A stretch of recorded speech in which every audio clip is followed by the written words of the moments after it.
Alright. Hello, everyone. I hope you're doing well.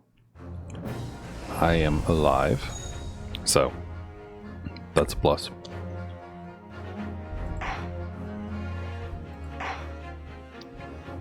We're going to continue our adventure of the Blossoming Attorney today with Ryutaro Naruhodo. So, if you need a quick recap from last time... Sorry, this typewriter is quite loud. If you need a quick recap from last time, Susato is in Japan and she is masquerading as a man because... Oh, that rhymed. She's masquerading as a man to save her friend, who has been accused of murdering the dumb swan lady, who died of poison and being stabbed in the back.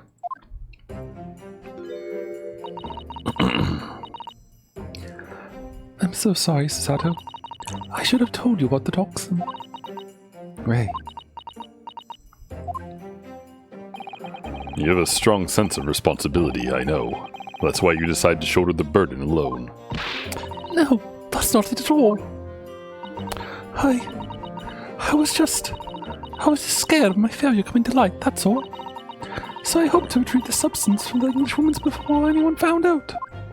Sorry, there wasn't enough text and I was speaking too quickly. Before the trial started, do you remember what you said, Susato? That you had no doubt in your mind of my innocence? That you'd stand by me to the last? I remember. And yet I didn't deserve your trust in me. I hid important details from you, Susato. I completely betrayed your faith in me. Hit me, Susato. I deserve it. No, in fact, throw me to the floor. No, that's too good for me as well. Drag me through the streets. I'm no better, you know. Oh. Even though in my heart I knew that you'd pull the knife blade from Miss Brett's back, there was just a brief moment when, in my mind, I doubted you. Susato. I'm sorry. After I stood here and promised you that I'd stand by you and always be by your side, I betrayed your faith in me too. And as such, I failed you as a lawyer. Oh, no. I think this situation has taught both of you a valuable lesson. Placing your unbridled faith in another is no easy task. Yes, Father. Sorry, wrong voice. Yes, Father. That fact has certainly struck home. Which is why I can see more clearly now. So, Ray. Yes? Can you find it in your heart to forgive me?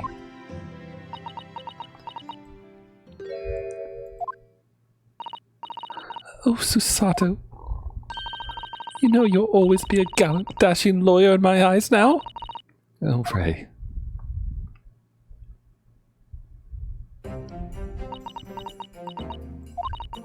I was so scared, you know, when it happened. I didn't know what was going on. The Englishwoman was sitting at the back of the hut, listening to what I was saying. I know it was you who stole the poison. Well, now, whatever do you mean? And then a moment later, she suddenly got to her feet. Before collapsing on the floor in front of me, with a knife in her back. It all happened right before my eyes. And you were the only people in the hut at the time? That's right. Just Miss Brett and myself. There was no one else. So I just don't understand how she could possibly have been stabbed like that. A great mystery indeed. I still can't believe it happened. That's why I just couldn't bring myself to speak up. It will be alright. However it happened, and whatever really went on by the sea that day, I promise you that I'm going to prove everything you've said you saw is true. Spoken like a true Mikotoba. Now, I think we should discuss what's coming up in the trial, don't you? We don't have much time. Let's make sure we have our facts in order. Yes. I expect the poison is going to come into close scrutiny in the upcoming proceedings. The police should hopefully have identified it on the blade by now. The trouble is, it's a completely new laboratory synthesized blend of alkaloids. The police won't have any way of testing for it. Oh, I see. Yes, without this chemical reagent, it's impossible to detect the toxin. Chemical reagent? I sent a colleague of mine off with some earlier to deliver to police court headquarters. I think perhaps you should have some as well, though, just in case. Now this will be useful.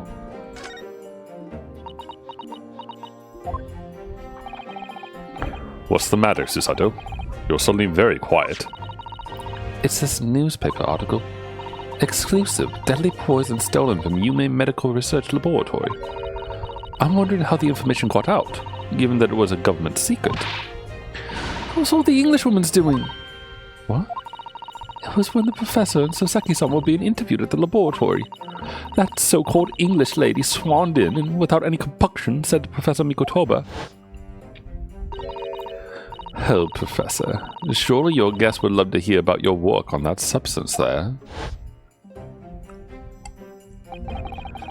It put me in a very awkward position, to be frank. But Soseki-san's curiosity had been piqued, so I had little choice but to give him a cursory introduction.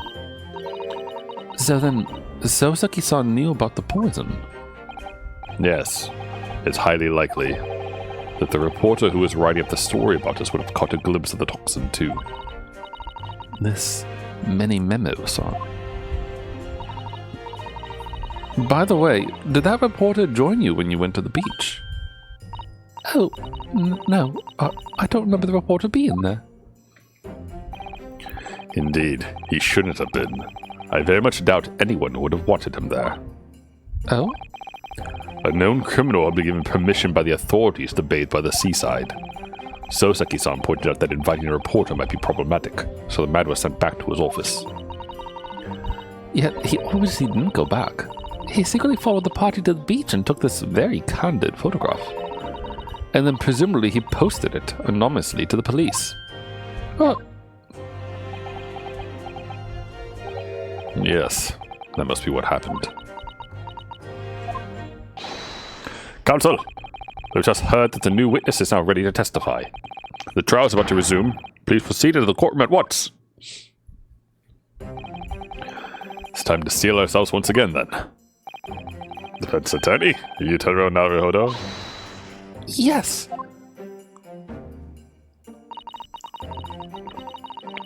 Ray has put her faith in me now and told me everything. So I can't let her down. I have to prove that what she's telling the court is true. I have to prove what really happened that day. Mm-hmm.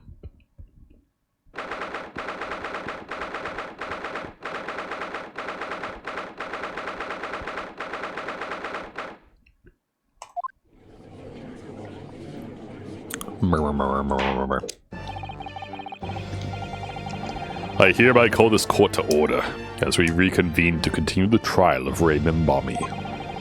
Prosecutor Aochi, you summon the new witness. Before I address that... Excuse me, sorry, Jesus. Let me get my water real quick. Before I address that question, Your Excellency, I have some very important news to share. Oh? What news? And why does he look so happy about it? During the recess, with the collaboration of Professor Mikotoba's laboratory at Yume University, the police re-examined the knife that was used to end Miss Giselle Brett's life. Excellent. I admire your rapid handling of the matter. Oh, too kind, Your Excellency, too kind. I was merely carrying out your instructions, of course. I had the regent delivered to police headquarters by rickshaw, so it'd be there in good time. But judging by the man's swagger, I feel we might need to brace ourselves for the inevitable. And, Counsel, what were the results?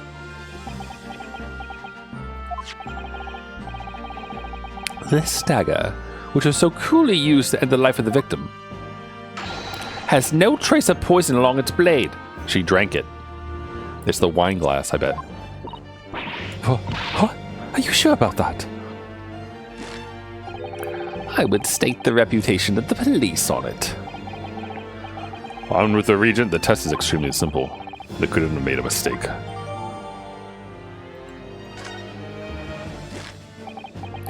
In short, the accused's feeble excuse earlier has been utterly destroyed.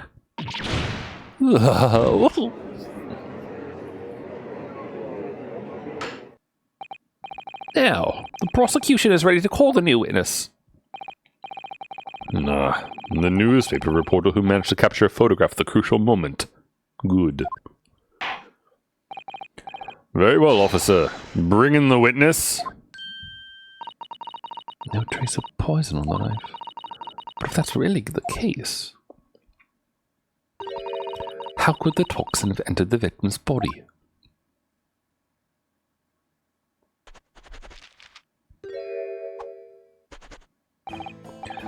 Witness, please state your name and occupation for the court, monkey. Right-hand many memo, the Show You News. I'm what people like to call a journal. What's a journal, Father? Do you know? It's simply a contraction of journalist. I'm there when the news breaks, putting pen to paper to catch those scoops so they're in the print the next morning. They don't call me the hero of the herald for nothing. The nice guy of the news. Oh, so it was you who took this photograph, was it? Well, what have we here? I'm sorry? Oh, brace yourselves, people. Many members senses a scoop in the offing. Female student up to foul play, defended by curiously handsome young lawyer in Supreme Court. The readers will lap this up. We'll set it above the fold at 72 point in a 5-leg format for the morning edition. Huh? Alright then, let's start with your name. Oh, it's Ryutaro Naruhodo. Next, what made you want to become a lawyer? I wanted to reform our country's legal system, I suppose. Ryutaro has suddenly become very ambitious, I see. I just borrowed Kazuma-sama's stream for a while. By the way, my name is Takesuchi Aoji. That's Takesuchi Aoji. The so-called dark horse of the Supreme Court. My objections strike fear into every defense lawyer's heart. No, the readers won't buy that. Huh. Witness. Yes. What this court demands to know is whether or not you were responsible for the taking of this picture.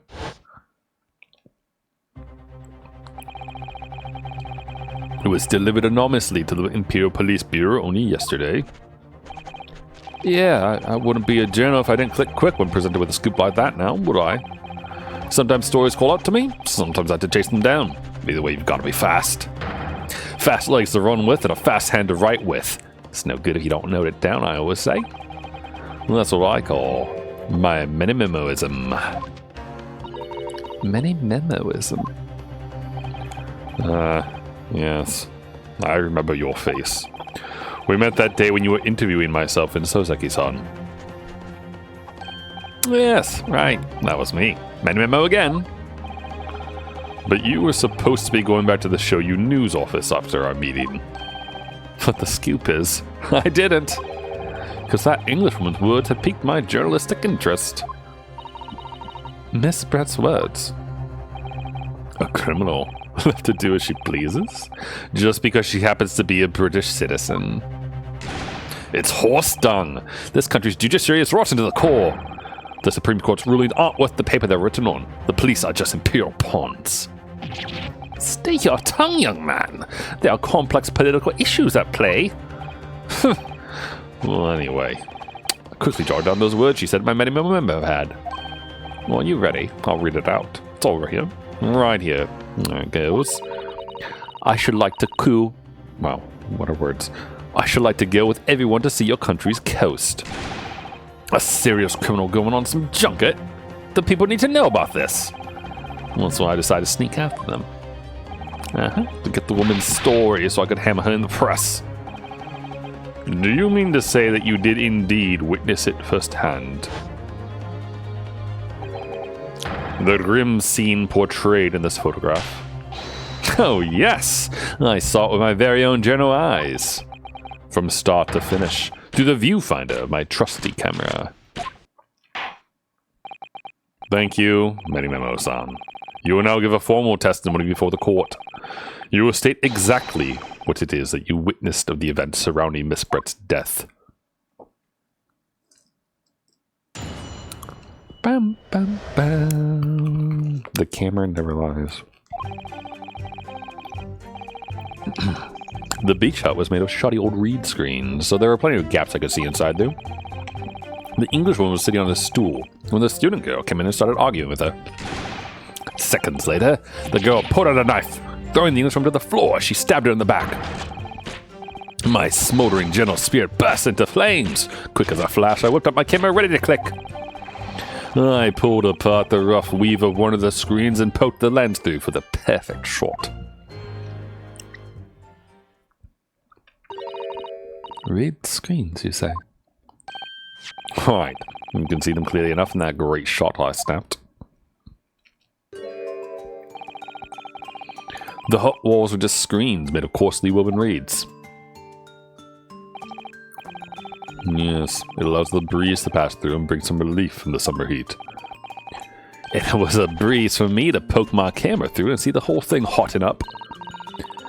Ignoring for the time being the appalling invasion of privacy involved, did you witness everything that happened from the moment the defendant entered the hut? Oh yes, I saw it. I saw the whole thing from start to finish. And you say that you took the photograph through a gap in one of the screens? Luckily for me, they're pretty shortly woven. I pulled the reeds apart and thrust the lens of my camera through the gap. Would I get away with it? Or would I be seen? It's the gamble of a lifetime.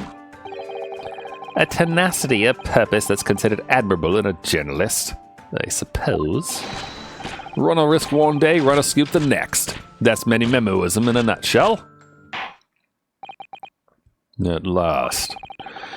It would appear we have a genuine witness to this wicked crime.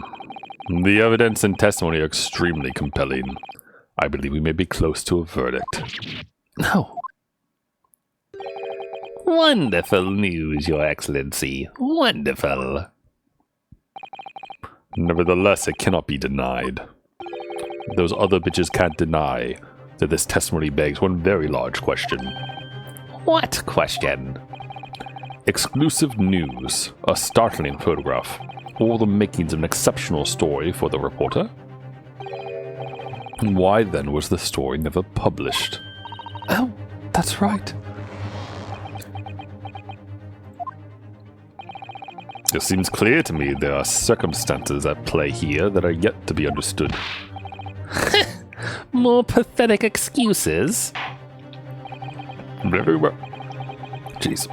Very well then, Counsel. Proceed with your cross-examination. Yes, Your Excellency. There's more to this reporter than meets the eye. He's keeping something about this case very close to his chest. It's not just his suspenders.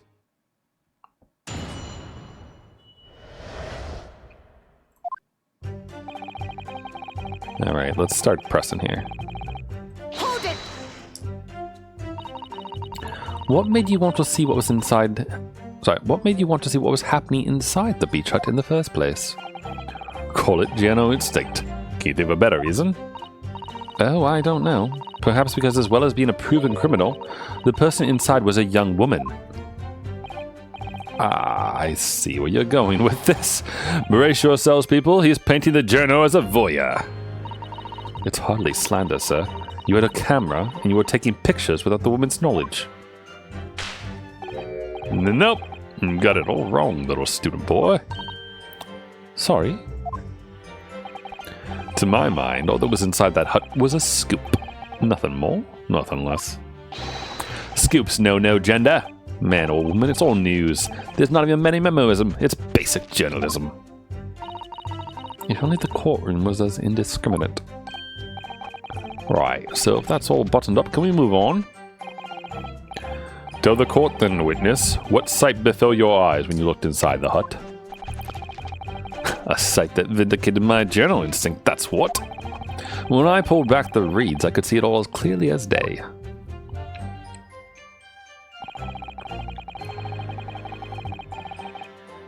Hold it! So, you actually saw Membani-san entering the hut? Yep. And she was raging like my journal spirit. And the argument you mentioned, what was that about, exactly? You stole it. I didn't steal it. That kind of thing. Talking about the poison, I suppose. The student girl walked right up to the Englishwoman and really started laying into her. I mean, if she'd laid into her any more, there would have been eggs. The man should have been an author. His descriptive talents are wasted on journalism. But the student's surroundings fell on deaf ears, like a Japanese person listening to English for the first time. He really ought to work on his similes first, though, to be honest. God, I fucking love this. Sorry. Her, like, I just love this face. Like, it is so perfect for, like, any response. Like, whenever I scroll Twitter or, like, read news, this is what my face looks like about 90% of the time. Anyway, the point is, that woman in the dock was mildly angry. And her temper finally got the better of her, it seems. Dear me. Which was the climactic moment that I caught on film. Seconds later, the girl pulled out a knife. Throwing the Englishwoman to the floor, she stabbed her in the back. Hold it! Do you swear before this court that you actually saw the precise moment when the stabbing took place? The precise moment? I didn't see just that. I saw the whole hellish scene play out from start to finish. I have here a simple plan of the beach hut. Perhaps you could use it to explain to the court exactly what you witnessed.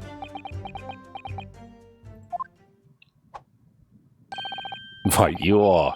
It's all here in my memo pad.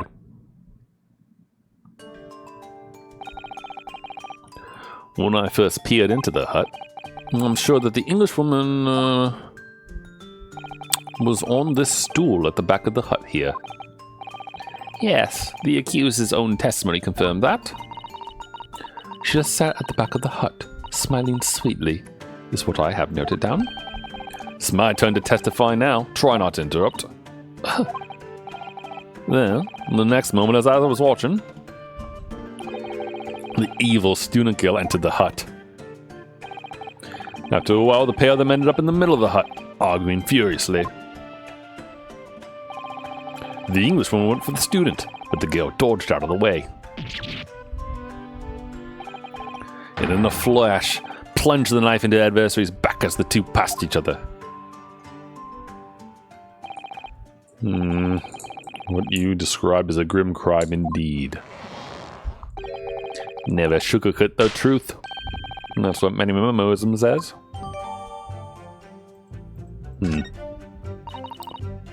By the way, Memo-san, whilst you were watching that terrible scene unfold before your eyes with the gap in the screen, did it not occur to you to try to prevent the tragedy, rather than capture it on film? Journals have to be observers. We can't get involved. That's our reason to care. I don't know how to speak French, I'm sorry.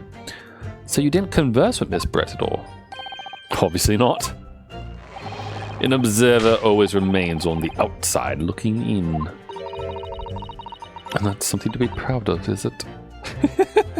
Again, this fucking perfect. I love Susato-san so much. Your Excellency, if I may. Yes, Professor.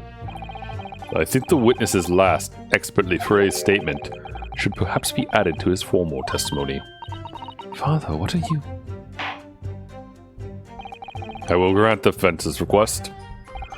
Memo-san, you will supplement your formal testimony with the aforementioned statement. Well, nihilism is the foundation of Memo-ism, but I'll gladly prove that my words aren't meaningless. I never once set foot in the hole. In the hut, sorry. Okay, that's good and all. But, sorry, I'm not actually presenting anything. I just want to see...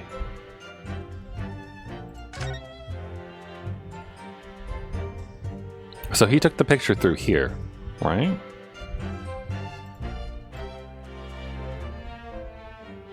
Like, we've seen the scene through here, and the crack in the screen was right here.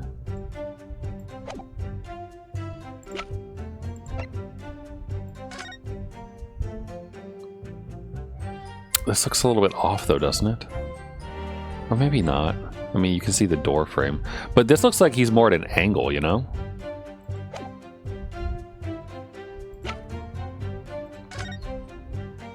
Like, it looks like he's seeing it through like this, like corner almost, as opposed to like straight on like this. But like in the crime scene photograph, we could see that the you know, the reeds and whatnot were pulled apart here.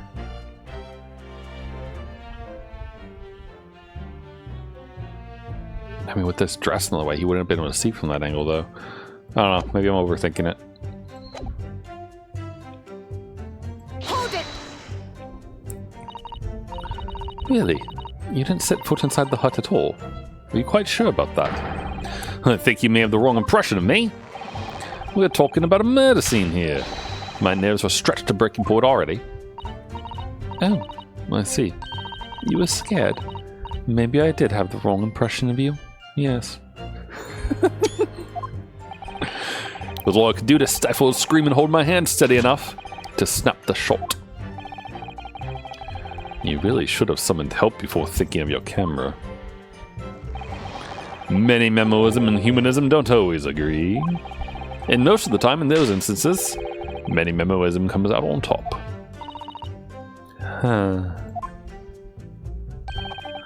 As a sculptor of stories, sometimes I have to be cruel for my art. Yes, that's spot on. Surely he's making all this up. I'm gonna have so many screenshots of her just making that face.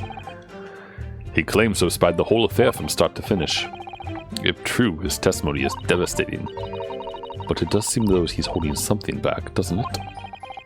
If that's how you feel, I suggest that you trust your instincts and press him on everything he said. As you no doubt have seen many times before in your role as judicial assistant. Yes, I have. I've seen witness like this pressed often.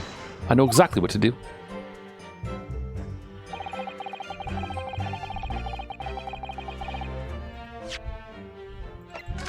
So is this going to be one of those times where we had to press twice?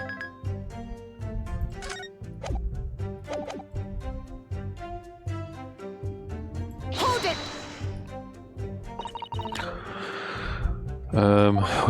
I'm not going to read it again, unless it changes.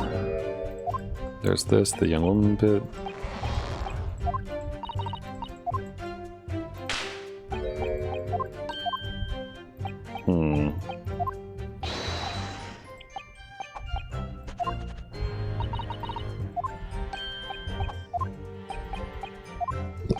So I mean, I do feel like we've got something since we got the floor plan. The Englishwoman was sitting on a stool and the student came in and started arguing with her. This is true.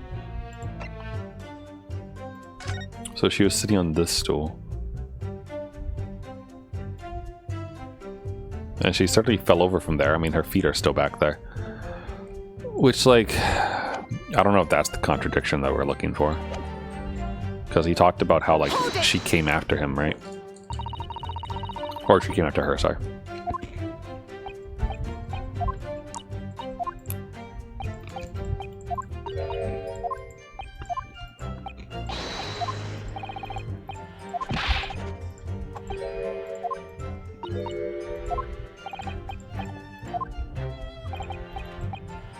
Mighty angry. I mean, that contradicts what our cues it has.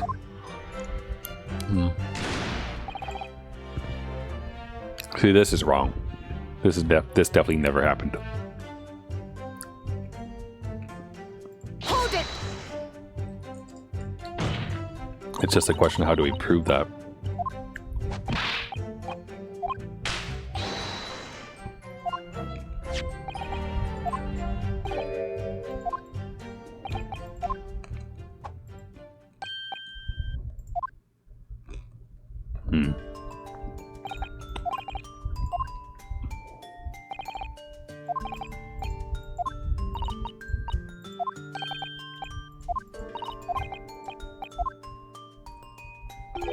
separate. Yeah, see, this is a part that I don't think happened.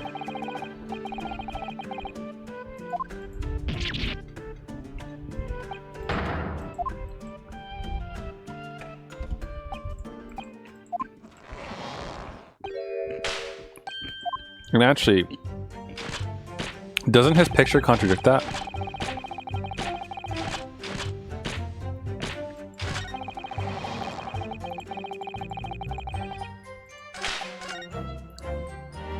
Doesn't, because she's not in front of, or even behind him.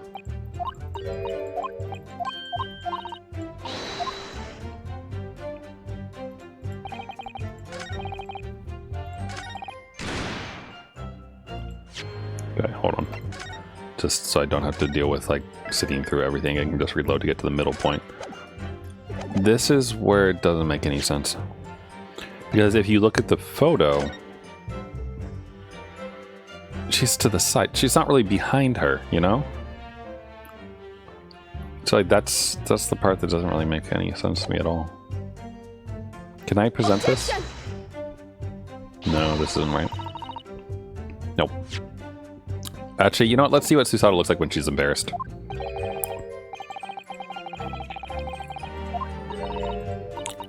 The eyeballs.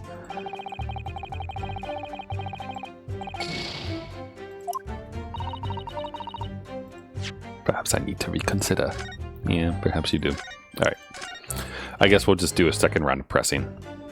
So I pressed this already. That's how we got the floor plan. Hold it.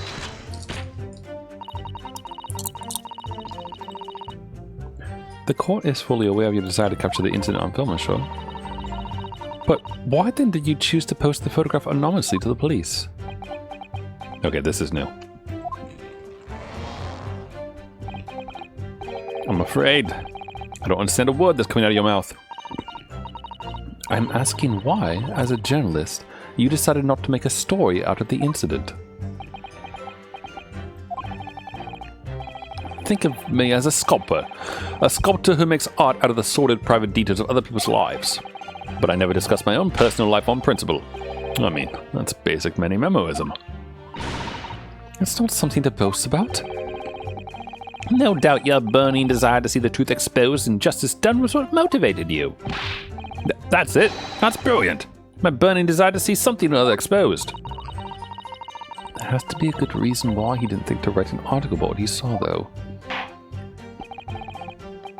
By your own admission, you were outside the hut. How then did you manage to take the photograph? Oh, yes, that. I'm glad you asked. Hold it. But the two women inside didn't notice.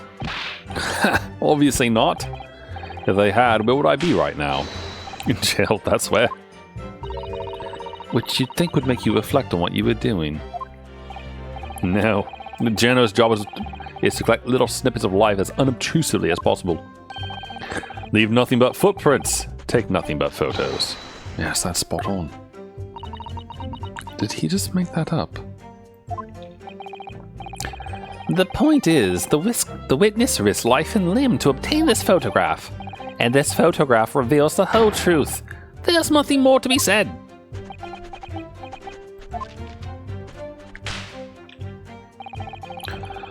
I never once set foot in the hut, nor spoke with the Englishwoman. I was there as an observer. Okay, this is where we get him. Because we definitely have like a shit ton of footprints. I was about to say feet prints in the hut.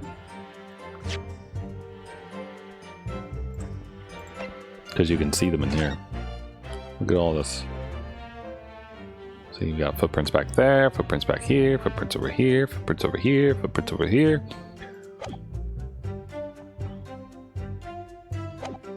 I'll press him, but we'll present if it like loops us around again. Really? You didn't set foot inside the hut at all? Are you quite sure about that? I think you made the wrong impression of me. We're talking about a murder scene here. Oh wait, I've already read this.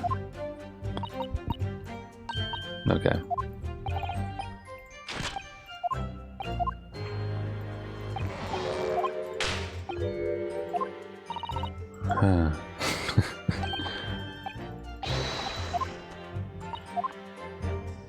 Okay. We've read this before.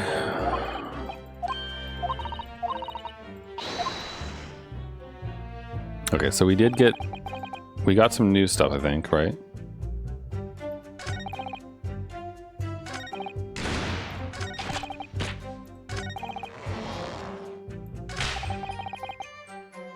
Wait, am I missing one now? 1, 2, 3, 4, 5, 6.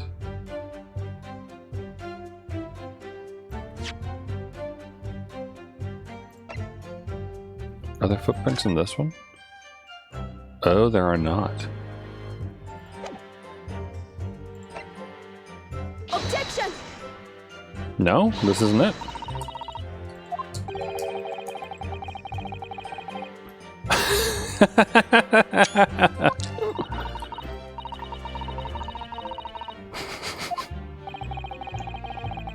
Okay, that's fine. Let me reload real quick. I think I had an extra one though when I went through pressing before. Whoa! Wait, really? Didn't I save? Wait, I'm confused. Did I just reload the wrong thing? 756, 815. Huh. Okay. Hold it!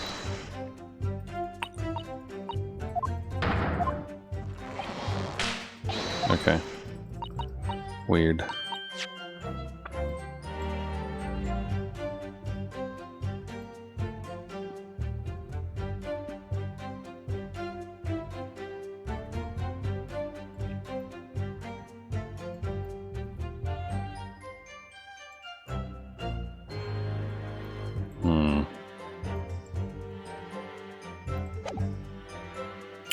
I thought there was more. So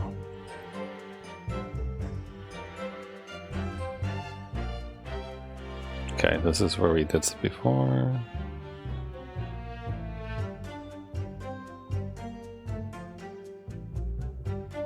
Okay, ready to click. I think it's that. Has to be a good reason why I didn't think to write an article.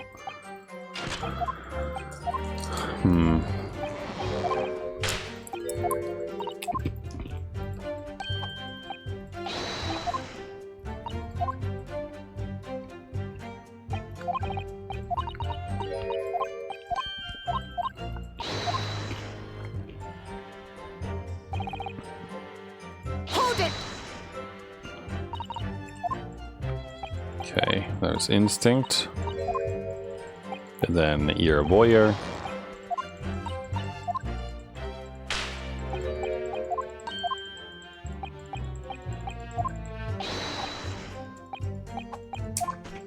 Basic journalism.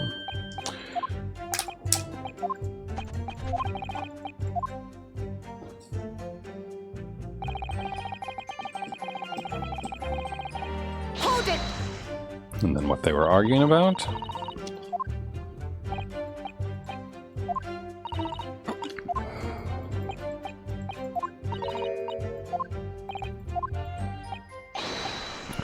Lead into her more, there'd be eggs. What a way to describe something.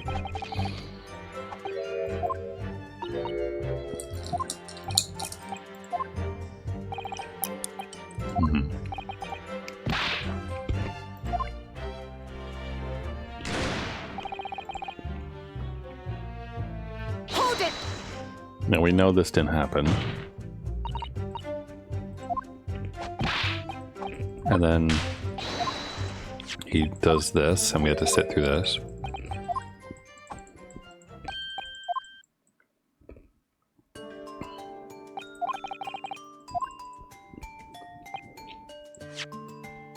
If I save here, can I save myself some time?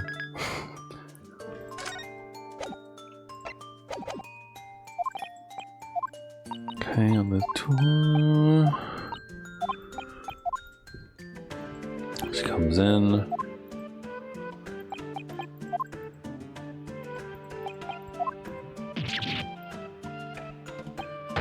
The wine glasses and things are still on the table here. I don't know if that matters.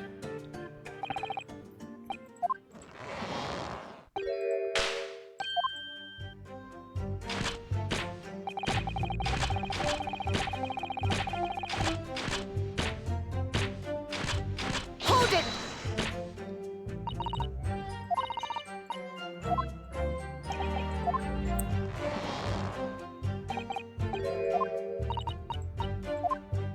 Why didn't you make it into a story? I wonder if one of the newspapers is going to be helpful with this.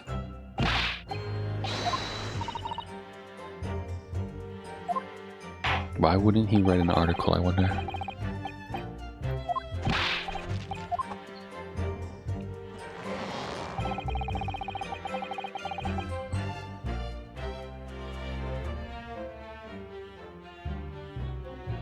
I kind of want to present on this. Like, I'm still a little bit confused about, like, the angle of the shot. It doesn't seem right.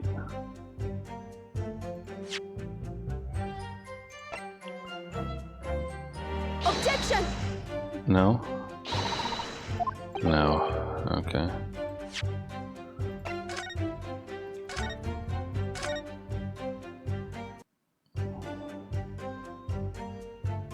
Hold it!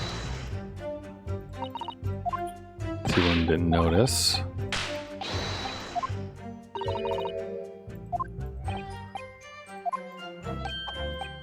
Leave nothing but footprints.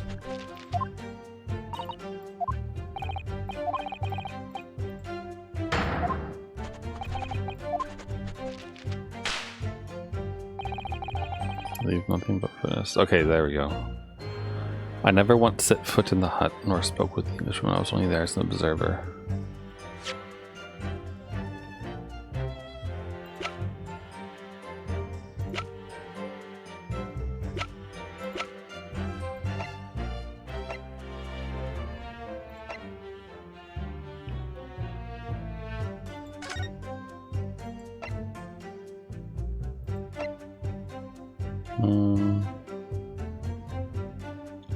I guess I never spoke with her. She wouldn't be able to considering the poison.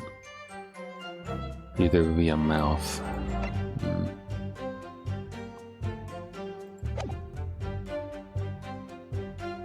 Are we sure he...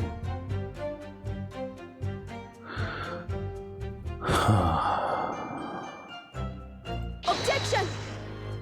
No?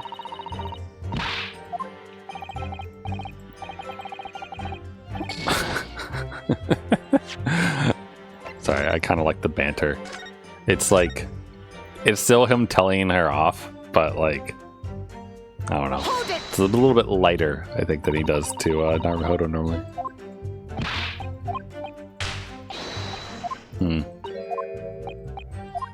I don't know.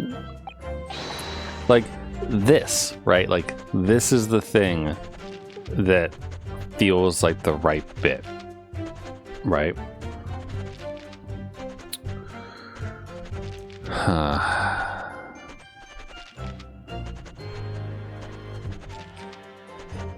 I don't know.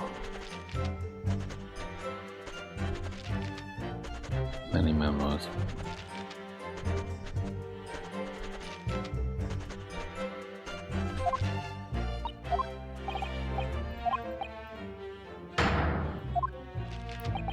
What is his name again?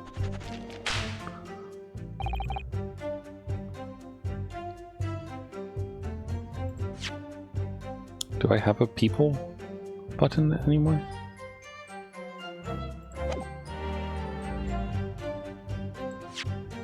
How do you... I don't want to present, but like normally you can select stuff.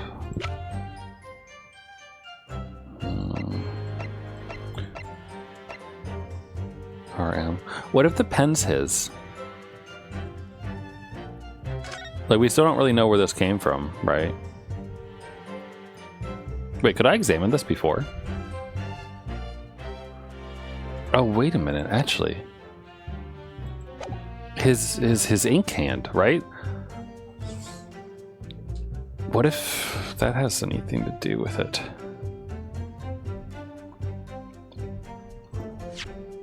Oops, I keep doing that. Hold on, I don't remember being able to examine this before. Can I examine it? We take off the pen's lid. It's a fountain pen. Now let's unscrew the barrel, shall we? Wait, why are we doing all this? There's no ink. This must be the little reservoir that holds the ink. Yes, you fill it by drawing ink from a bottle through the nib. Is something wrong, Father? Just that there doesn't actually appear to be any ink in there, that's all. Oh, yes, you're right. It's pretty much empty. But it could be on the verge of running out, I suppose. Okay. Well, apparently that is a thing. What about this? There's some sort of emblem here, look. But it isn't a Yuma University one. Must belong to some other organization, I suppose. Business of some kind. Well, that would seem to imply that the pen doesn't in fact belong to Ray.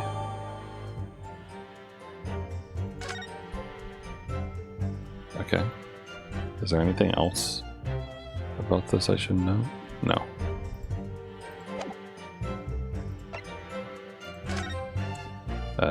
Right.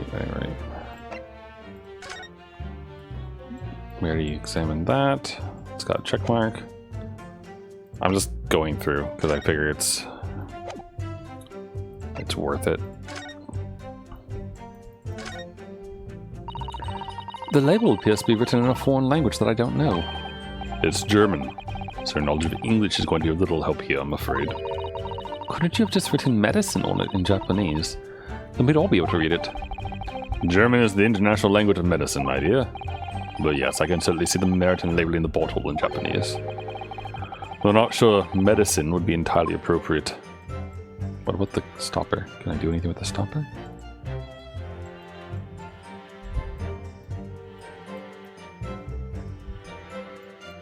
Not really.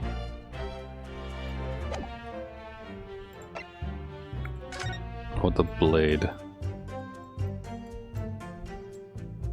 I don't remember how to, like, how to move. I don't remember how to move the thing.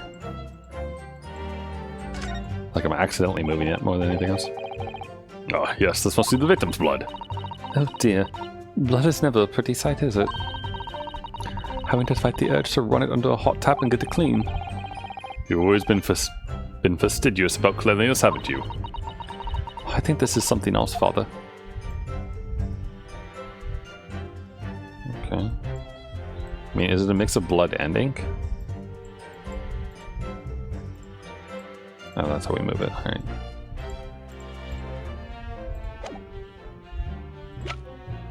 In the memo. Alright. I'm thinking that he did talk to her, though. Because she has a pen with RM. M could be Memimento. M could be Memimento. Alright, I'm gonna save since I now have like new evidence stuff. Because I finally got around to examining it.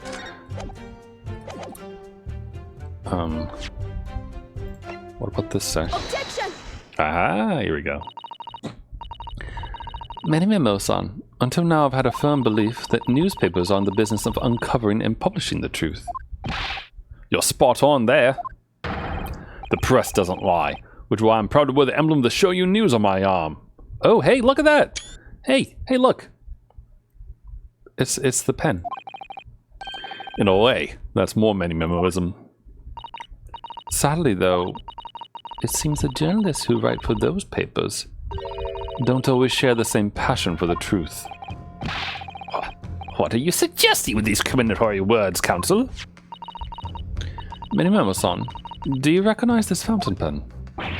Ah! This pen was found at the scene of Miss Brett's death. In fact, the murdered victim was gripping it in her hand as she died. What are you? If you look at the barrel of the pen, you'll notice that its owner's initials are engraved there. RM. Yes. Thank you for bringing that up, Counsel. The initials of the accused. Raymond Barmy. Is it a coincidence, I wonder, that your initials are also RM? No! Write in many memo, RM. That's horse dung. Can't you see? One of the central tenets of many memos is being a pencil user. And yet, as the court will clearly be able to see, on your right hand, there's a very obvious blue ink stain.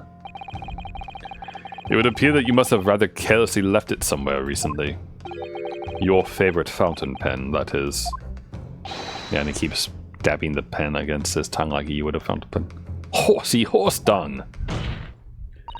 Minimemo-san, is it not the case that before she died, you met with Giselle Brett in that beach hut? Objection!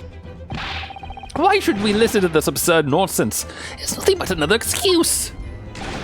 Exactly. Sure Use News will stand behind me all the way. I deny everything. There must be as many people with the initials RM as there are stars in the night sky. The defense has neither the time nor the inclination to count every star in the sky. And there's no need anyway, because this pen has more to tell. Yes, there is another clue. A clue that has undeniably proves who its owner really is. In that case, counsel, the defense will now show the court where this alleged clue lies. Of course, Your Excellency. The clue on this fountain pen that clearly reveals its owner's identity is... right here. Oh, sorry, did I press the wrong button? Yeah, that's fine. Let me present, damn it. Let me present. Got it! As well as the initials, there's also an emblem on this fountain pen. An emblem that you will of course recognize, Many Memo-san. Goodness me. It's the emblem of the Shoryu News.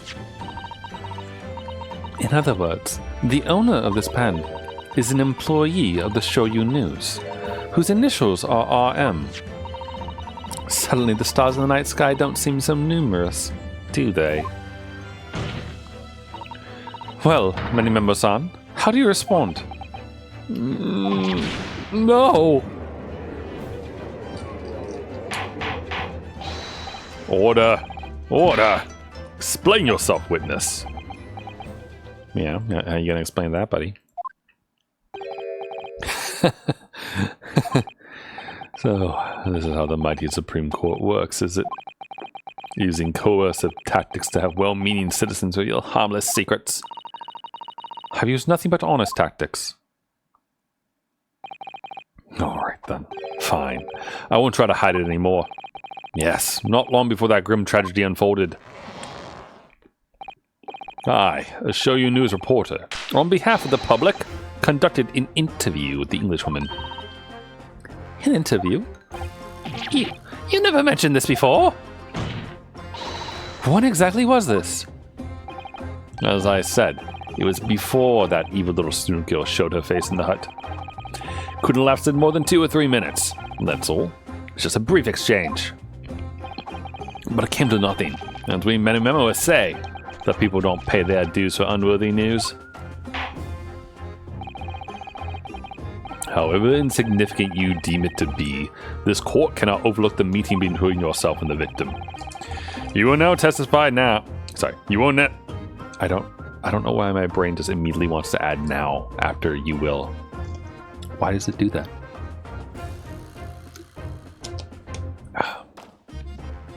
You will testify now under oath about the precise nature of this meeting and what transpired.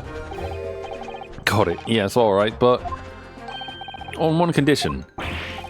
Condition? In all good conscience, I couldn't speak out alone about this. You need to call back the earlier witness, Soseki Natsume-san. Soseki-san? Oh yes, according to my notes here, that man has a secret of his own. Embrace yourselves, because it's not a harmless one. It's big. What? Many memoism states that one man's secret is every other man's front page story. Very well. I will grant the witness's request in this instance. Officer, summon the earlier witness back to the stand. Sasaki-san, hiding something. Yes, his love of cats. Oh, he's looking nervous. Are you about to ruin this man's career? Because that's what it feels like we're about to do. I asked the Englishwoman for an interview, but she declined. So I left the hut without making a fuss. Then, watching secretly from outside, I saw the woman being stabbed and the other witnesses come running. The detective realized the victim still had a pulse, so he ran off to fetch help. That's when this writer man here asked the woman a very significant question. But he didn't say anything about that in his testimony, which is why many members and brands I reveal it now.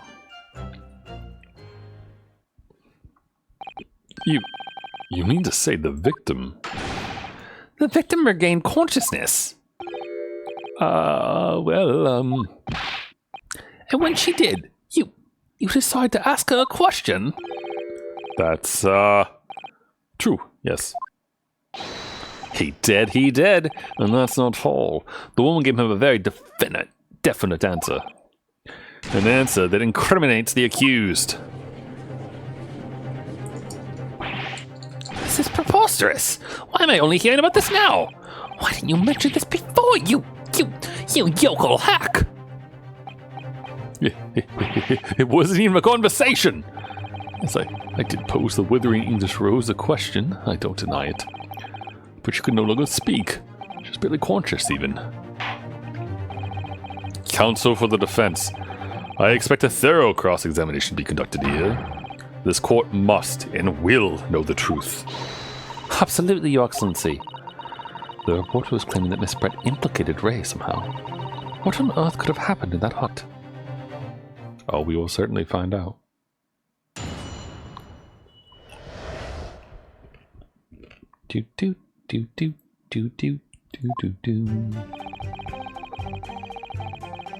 I asked the Englishwoman for an interview, but she declined. So I left that with them again first. Hold it! Yeah, really? You asked for an interview, you say? Well, of course I did. I want to ask about the incident she was involved in at the end of last year. About the case in which Dr. John H. Wilson lost his life. That's not the way I phrased it. Many women calls for straight talking. Why did you murder Dr. Wilson, as I put it to her. Yes, that sort of talking is as straight as a ruler. Ask every question as if you're asking for a menu in a restaurant, I say. It's the best way.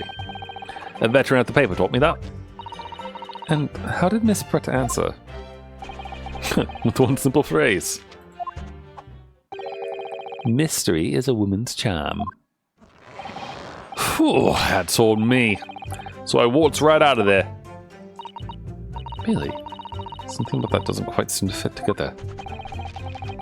Leave every room as if you're waltzing a dance hall. I say it's the best way. A veteran of the paper taught me that. When, watching secretly from outside, I saw the woman being stabbed. The other witness come running. That was very persistent of you, considering that Miss Brett had just turned you away. Persistence wins the prize. Many memoirs would tell you that. Let them think you have left. Then just when they lower their guard, that's when you swoop in for the scoop. And the fruits of your labor are too apparent in this telling photograph.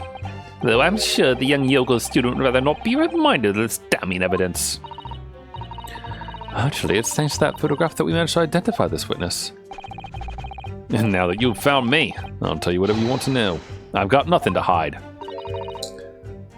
I'm sure. Please. Do go ahead, witness. The court is eager to hear what you have to say. Try to stop me. There's a story to tell here, and I'm going to tell it. Sorry, I have a, peanut shell in my mouth. Or, back of my throat, rather, I should say. I have water, too, which I'm currently trying to use to get it to go away. Hold it! Hold it! And Sosaki-san remained behind in the hut. That's right, yep. Our author friend here was a blabbering wreck, shaking all over from his head to his toes, mustache twitching, eyes bulging. What do you expect? You don't know the terrifying troubles that taunted me whilst traveling abroad. Back behind baleful bars! They'll be coming for me shortly. That's all I could think. Felt as though I was gasping for air, drowning in a sea of cold sweat. Poor Sosaki-san. His experiences in London have scarred him deeply. As the world seemed to close in around me, I quietly recited a prayer to Amida Buddha. Eternal emptiness, empty eternity! The end is coming for me surely. No sutras are to resound in my courtroom, please. And now, we come to the crucial part. That's when it happened. I'm a little bit disappointed that the, whatever Buddhist sutra he just said, like, wasn't just, like, written out. And they just, like, made up words. I don't know if that's, maybe that's the actual translation of the sutra, I don't know. But I'm a little bit surprised it wasn't, like, you know, some, like, Amida Buddha, blah, blah, blah thing. So, I don't remember the words for that. I've only heard it, like, 50 times in, like, random animes and fighting things when typically, like, you have the Buddhist monk who punches people. I bet you I can find one, actually. Buddhist Sutra anime chant. Yep.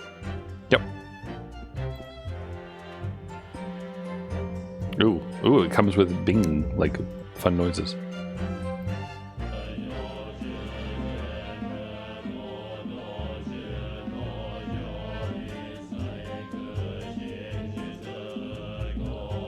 How about the mantra of eternal mercy? How about that one?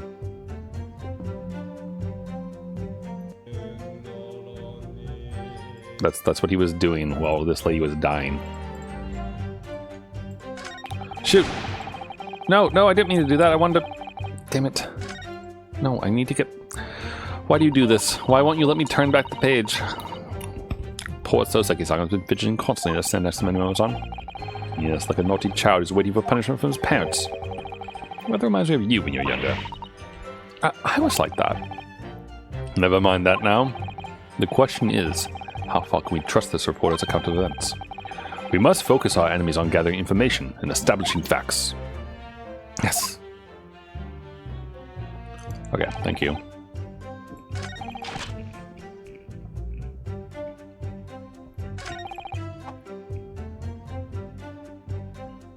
Did I already press on this one? Or not yet? Okay, yeah, we think we did. Okay.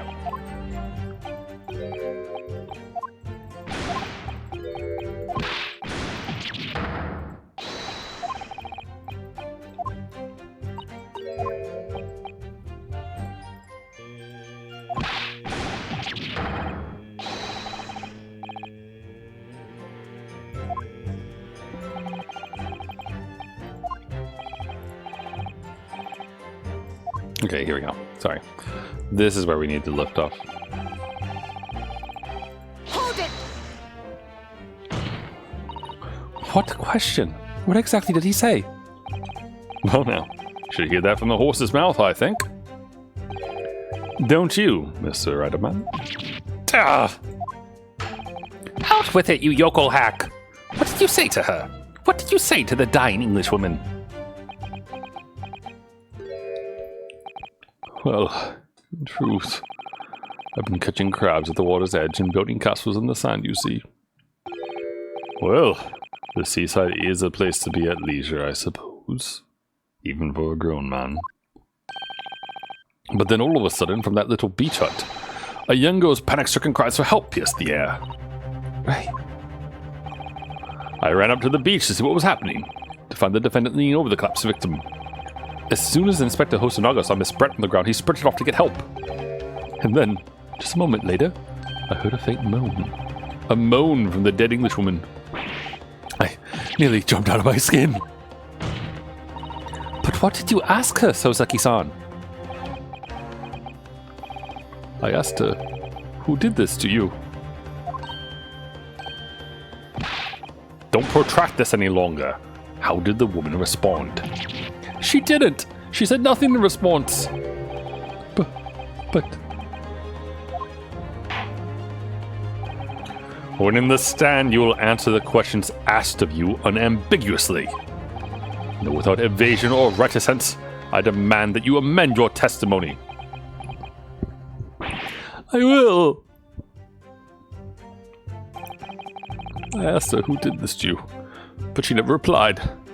Hold it! So you tried to find out who the culprit was? He who asks the question is a fool for a minute. He who does not remain a fool forever. And having been labeled a criminal twice during my time in Great Britain, I was quick to make up my mind. Better to be a fool for a minute than remain a fool in prison forever. However, you've indicated that the victim failed to respond. Is that correct? I know why. I know why the Englishwoman said nothing. She was ignoring me because of my stupid mustache. Because I'm Japanese. Oh dear. Susaki-san has really developed a dislike for the English, it seems. Having read the report of his time in Great Britain, can't say I'm surprised at his xenophobia. But the Englishwoman didn't ignore you at all, did she, Mr. Writer-man? Oh, yes, all right. She did respond in a manner of speaking, I suppose. She just lifted a trembling finger and pointed in the direction of the defendant. Hold it! Miss Brett pointed a finger at the defendant. Susaki-san, is that really true? It's not easy to stand here and say this, but when we first entered the beach hut, the Englishwoman was sprawled on the floor before us, with the student standing on the far side of her. And when I asked, "Who did this to you?" the Englishwoman summoned her last ounce of strength to point a trembling finger at the back of the hut. Which was, it can't be denied, in the direction of the student girl who stands accused today. No. Susaki-san, why on earth did you neglect to mention this in your original testimony? Fiddlesticks, I say. This is not a British court of law. You respond in Japanese. Sorry, I'm laughing a little bit there. Yes, of course.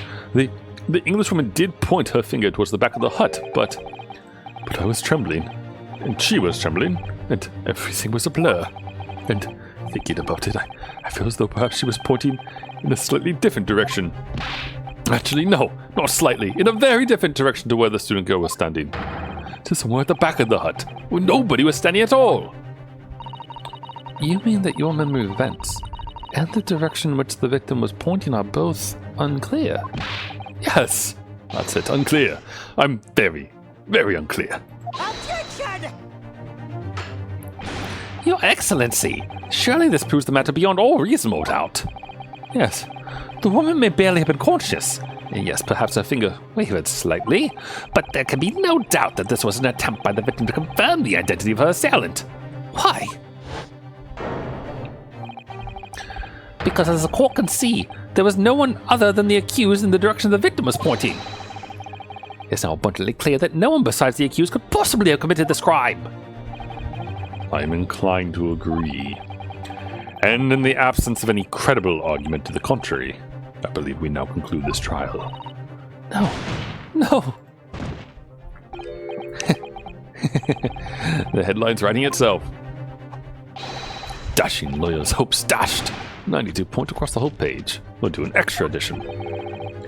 This is a serious blow, Susato. Unless we're able to identify the true culprit and substantiate our claim with evidence, the judge will give his ruling and the trial will be over. But that's impossible, Father. We don't even know how the crime was committed yet. Impossible though it may seem, we have no choice. We must think back over everything we've learned thus far. Somewhere, in all those details, I'm confident we'll find the clue we need. Ray gave us an account of how the events unfolded in the defendant's antechamber before the trial resumed. She told us what happened at the precise moment Miss Brett was killed.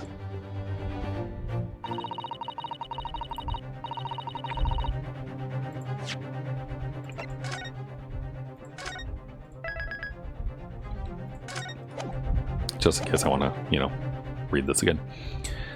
The Englishwoman was sitting at the back of the hut, listening to what I was saying. And then, a moment later, she suddenly got to her feet. Before collapsing on the floor in front of me, with a knife in her back. How could Miss Brett have been stabbed on the back in a beach hut that was empty but for herself and Ray? Somewhere, amid all the information we've gathered so far, there must be an answer to that question. I take it then that the defense has nothing further to add. So, the gallant Yoko student lot finally runs out. Can't say I'm surprised. In that case, I'm ready to deliver my final verdict on this matter. This is a crucial turning point now. If I can't establish what really happened, it's over. Where was the real culprit hiding? And how did he, or she, stab the victim?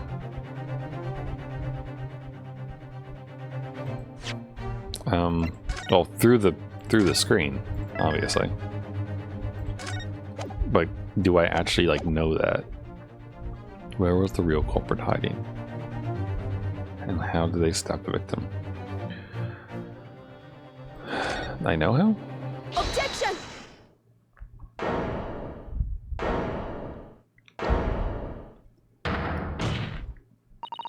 Your Excellency, I respectfully ask you to postpone your adjudication for the time being.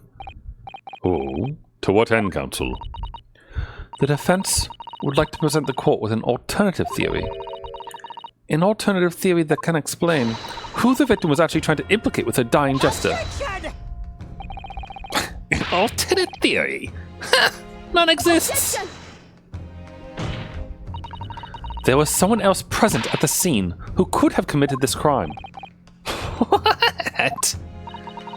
And the victim, Miss Brett, tried to reveal who it was to those around her at the time. By mustering all her remaining strength and pointing a trembling finger in the killer's direction. This is fiction. Fantasy. Very well. As you seem so sure of yourself, counsel, I'm prepared to hear your alternate theory.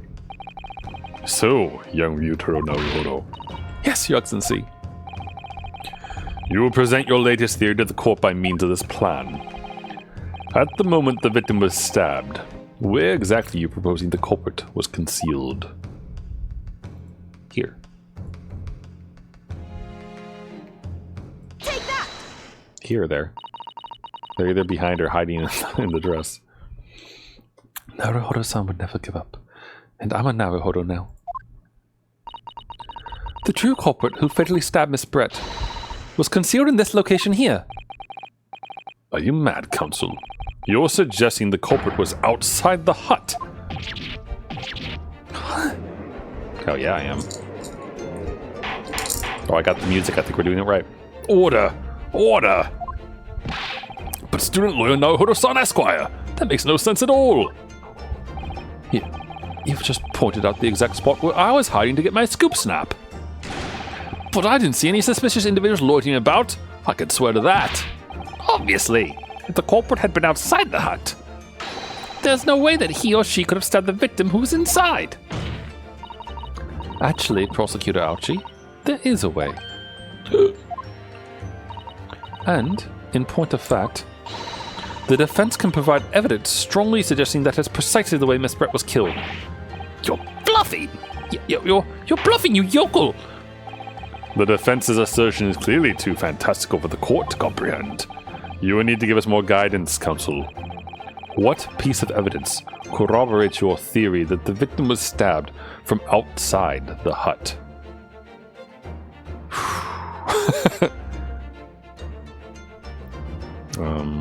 This? I mean, I'm still thinking this.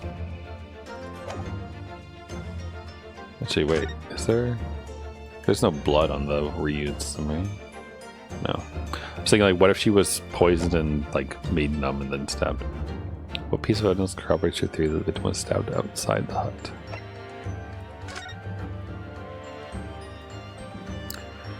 I mean, you could argue this because it shows the reeds.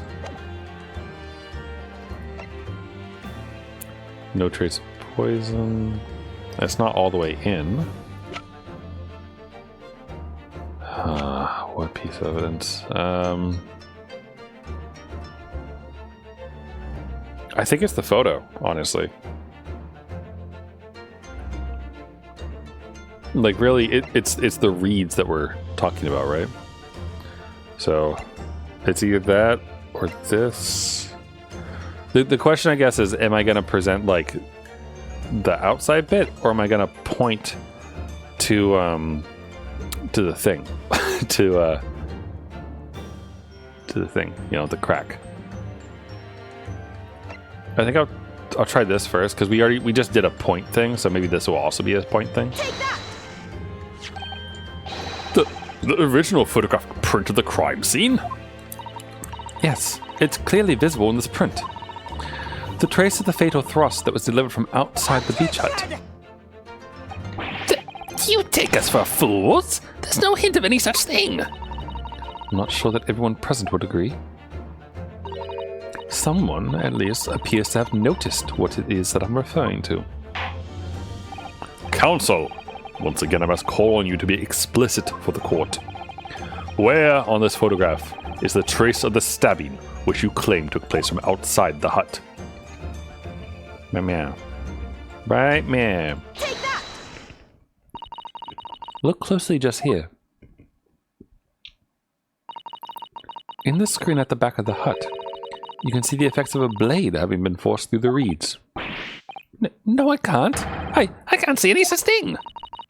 It's true that the hut in question had 4 walls, as you'd expect. However, by parting the reeds, a knife blade could easily penetrate them. This is extraordinary. Yes. The true culprit actually stabbed the victim from outside the beach hut. Oh. And of everyone present at the scene, there's only one person who could have done that. Only one person who was directly outside the hut when Miss Brett was killed. Right in Menimemo-san. It could only have been you. No. I don't think it was him, though, honestly. He doesn't seem like a killer. This preposterous idea leaves me almost speechless. Just look at the photograph again. The victim lies almost exactly in the center of the beach hut, does she not? Are we to assume, as part of this farcical scenario, that the assailant was a knife thrower? Objection! No, of course not. But not? If you recall the testimony of the defendant about the events just before the victim's death. Inside the beach hut, I confronted Miss Brett, but she just sat on a stool at the back of the hut, smiling sweetly at me as if she knew she was untouchable. A stool? Have another look at the photograph. The slit in the reed screen would align perfectly with the back of a person who was sitting on that stool. My word. So in fact the victim was Killed while sitting on that stool by a stab wound to her back delivered through the reed screen. Having been attacked, Miss Brett rose to her feet instinctually, but then, unable to speak, she collapsed on the floor in the middle of the hut before the defendant, Mbami-san's appalled eyes. And that, Your Excellency, is the truth of what happened on the beach that day.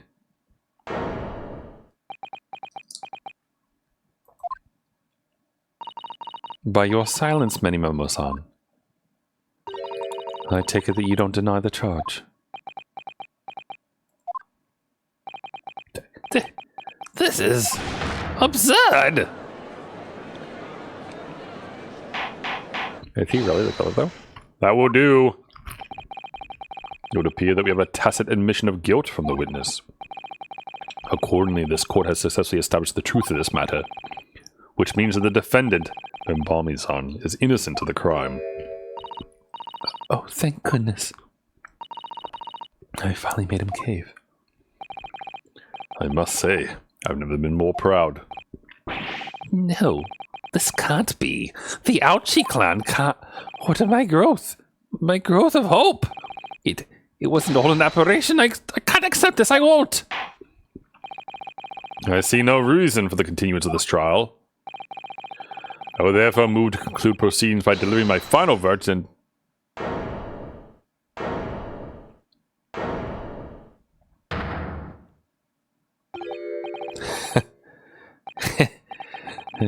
Well, this is all very convenient.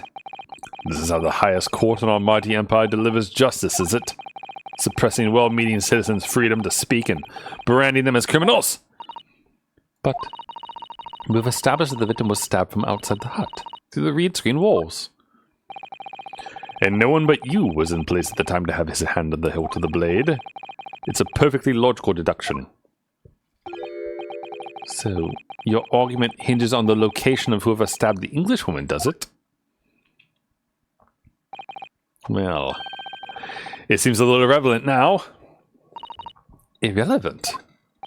Where she was stabbed, How she was stabbed. doesn't matter. I mean, whether she was stabbed at all makes no difference if you think about it. After all. This trial's already shown the whole thing hinges on something else.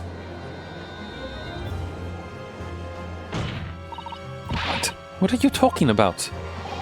Brace yourselves, little man. I'm talking about the fact that everything's changed.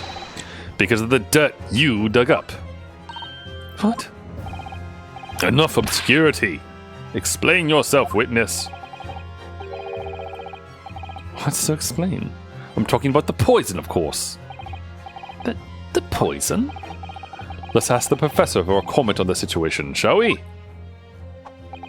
I understand that a deadly poison you were developing was stolen from your laboratory, correct? It has been shown that this poison was administered to the victim, Miss Brett. Is that right? That is correct. The unusual constriction of the victim's pupils are a sure sign that this particular poison was used. I see. So presumably that means that the victim already had the poison in her body before she was stabbed? Given that her pupils were clearly constricted, it seems highly likely, yes. If she had been dead already, the poison could not have circulated in her body. In her blood. Look at that. How refreshing to hear the argument of a metropolitan mind. Precisely. It matters not a jot who stabbed whom and whose back and with whose blade. Because, quite simply, the Englishwoman's life was taken not by the knife, but by the poison. But that can be explained by the poison being the blade, as I already... Forgotten already, have we, yokel?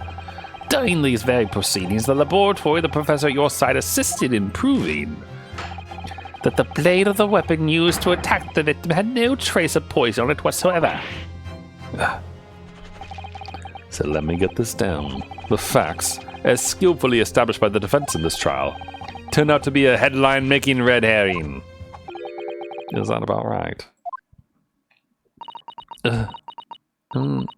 Well...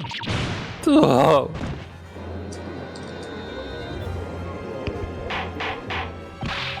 Order! But where does this leave us? How, in that case, did the poison enter the victim's body? There is an undeniably obvious answer to that. The lady must have likely imbibed it. You mean she drank it? Have another look at the photograph here, as you can see. A bottle of carbonated water and a glass had been knocked onto the sandy floor of the beach hut. The poison could have been slipped into either.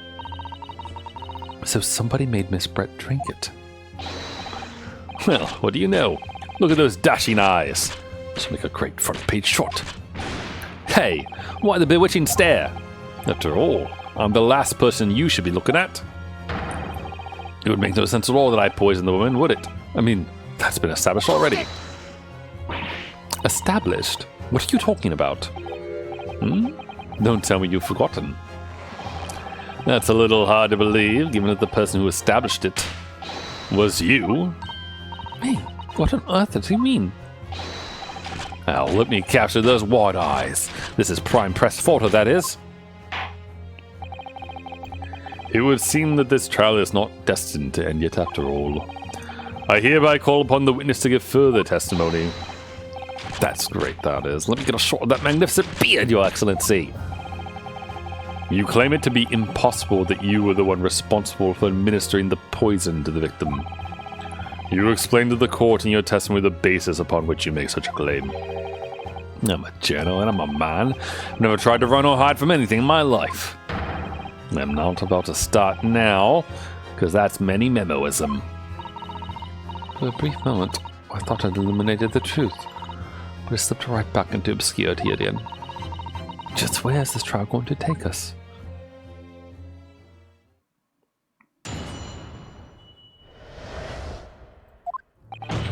Oh, yes! I stabbed the Englishwoman. It's that very fact that proves I'm innocent. Because why would I have bothered to stab the woman if I'd already poisoned her? When I heard the student girl and that pompous English murderer arguing, it got my goat. If the courts weren't going to punish Brett for what she did, someone else would have to see justice done. Wait, did he just admit to stabbing her? So, you admitted then that everything happened as I described? That you are the one who's... Oh, sorry. That you are the one who stabbed Miss Brett in the back through the read screen. You can blame this miserable country of ours. Country that bows to the pressure of foreign powers and lets murderers walk free. What kind of future can a country like that have? That's why I did it. I did what our pathetic leaders didn't have the guts to do. Slap bang in the middle of that charming lady's back. I plunged the blade of sweet justice right in there.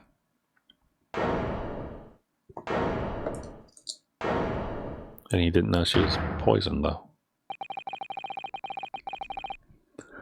As someone who spends his life seeing that the truth is told, I feel really, really awful about giving false information in my testimony before. But as it turns out, there was somebody else who had it in with the victim and got to her before me.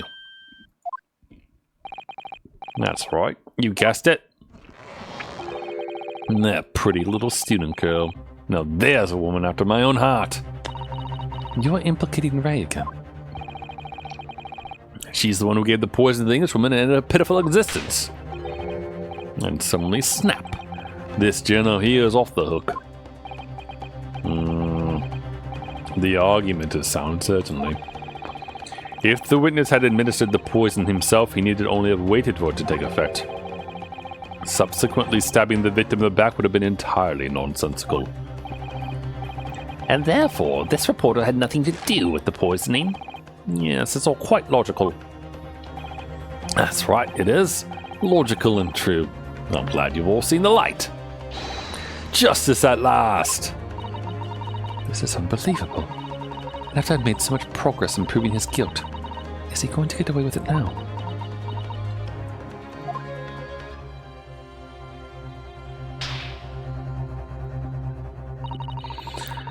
Think of Kazuma-sama and Naruhodo-san. They never stopped looking for a way forward until the judge's final gavel. Very well then, counsel. Proceed with what I assume to be your final cross-examination of this trial. Yes, Your Excellency.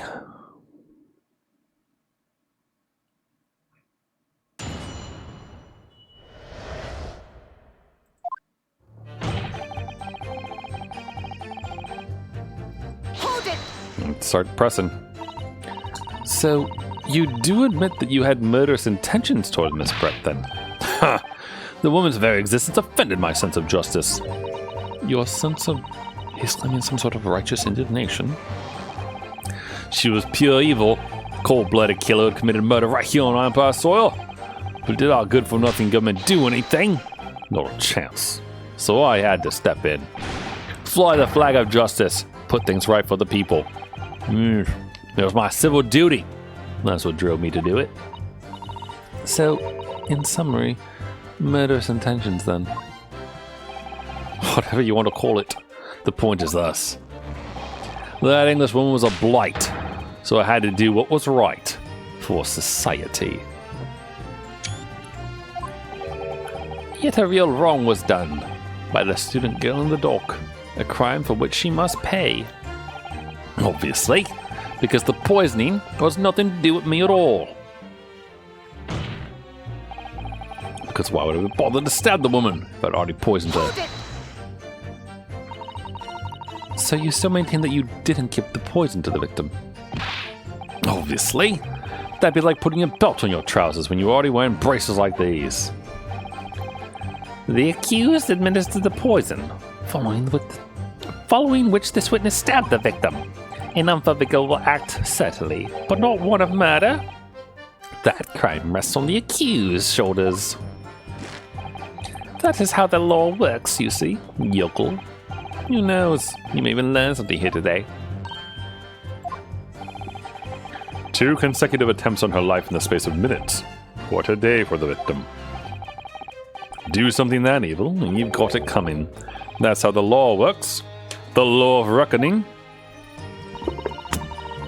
That's not the kind of law this court upholds. You will reiterate why you were compelled to stab the victim then, witness.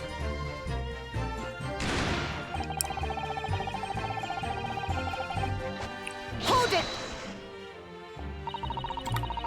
What exactly were they arguing about? About what happened in that restaurant 9 months ago, that's what. The student girl was laying into the Englishwoman for killing her beloved mentor, Dr. Wilson. Yes, John H. Wilson. A professor of medicine, invited here from England by Professor Mikotoba, no less. Right. But the Englishwoman just jeered. Her case was to be heard by the British Consular Court in Shanghai. However, there's little doubt that she would have simply been acquitted and sent back to her homeland a free woman. It was eating that student girl up inside, you could see it. I really felt for her.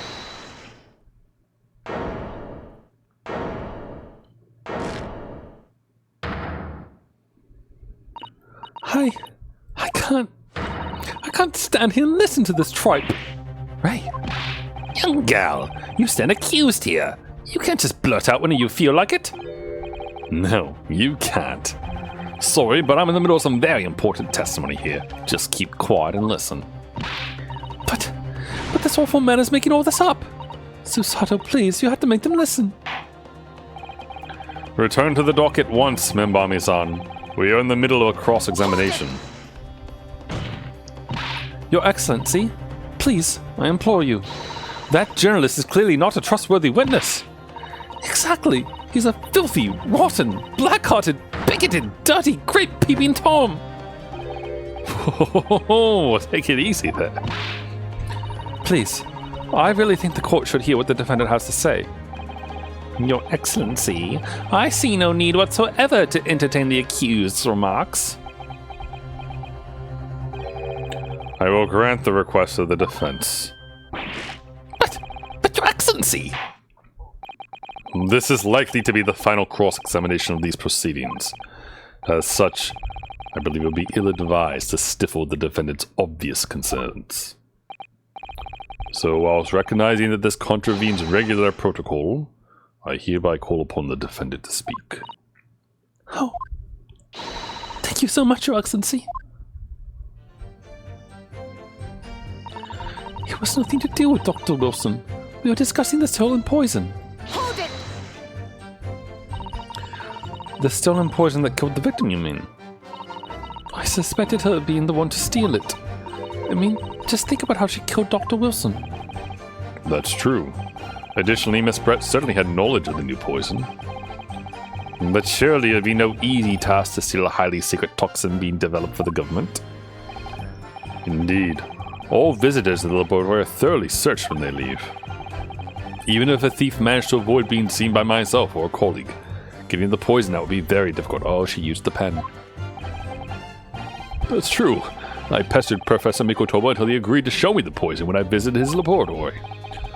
But as I left, I was searched from top to tail. Miss Brett rather bluntly revealed the existence of the toxin we've been developing, you see. And since Soseki-san expressed such an interest in it, I felt unable to refuse. Obviously, I gave nothing away, other than the fact that it was an extremely potent substance. Oh, I'm very ashamed of myself. It's just that I've had a singularly terrible experience with the deadly poison. I wanted to look my own enemy in the eye. Surely you can understand that. To find out if my suspicions were true, I confronted Miss Brett about the poison. I told her that if there were to be an incident involving it somehow, it wouldn't just be the university. The military would be dragged into it, the whole government even. It would be a complete disaster. And how did Miss Brett respond to your concerns? She just curled those beautiful lips of hers and said she'd know the first thing about it. In English, actually. Ah, yes. Many Memo-san, one small question if you don't mind. I do mind. Can't you see I'm busy? Clearly you were outside the beat hutch listening in whilst the defendant and Miss Brett were conversing. Presumably then, it was you who wrote this article about what you'd heard. Exclusive. Deadly poison stolen from Yume Medical Research Laboratory. The story was published in the morning edition of Shoyu News. The details are too accurate for it to have been written by anyone else. Sorry, don't know what you're talking about. Yes. Look at this. The entire article is almost what I said to Miss Brett word for word. Well, Many Memo-san. As a journal and as a citizen of a free country, I don't have to reveal my sources. That's a founding principle of Many Memoism. Father's clearly right about this. That reporter did write that article, and he based it on what he overheard from outside the hut.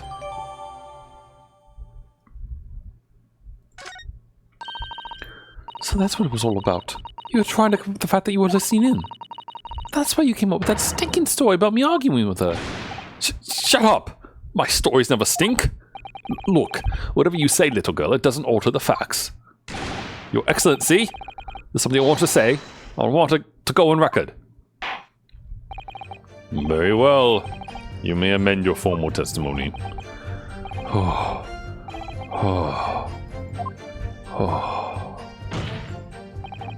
The point is, if you'd poisoned someone, there'd be no reason then to go stab the person as well. Hold it!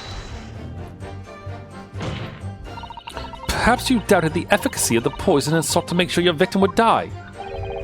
That's horse dung. What? That would be like pouring pepper on your Chinese ramen before you'd even tasted it. Completely reckless. Although it might surprise you to learn that I am a bit of an impetuous pepper as it happens. Once the victim had taken the poison, she would have been only minutes away from death.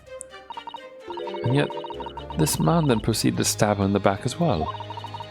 There has to have been a good reason for that. If it was the reporter who gave the poison to Miss Brett, then clearly he must have done it prior to Ray entering the hut. Yes. Yes, that's undeniable. But between him leaving the hut and the victim being stabbed, there was one very crucial change in the situation. Sorry, what change? The reporter overheard the conversation between Ray and the Englishwoman. Yes, that's it. That's when Many Momo-san first found out the exact nature of the poison he'd used. That could be the key here. If the victim had unwittingly taken the poison already, the reporter would have had no reason to stab her. On the face of it, that logic sounds entirely reasonable. But there's no question that this man was responsible for Miss Brett's murder. If we could think of a plausible explanation as to why he might have stabbed her even after the poisoning, I feel sure that everything would drop into place. That's what we should be looking for. Yes, I agree. And in order to do that, I must try to glean more information.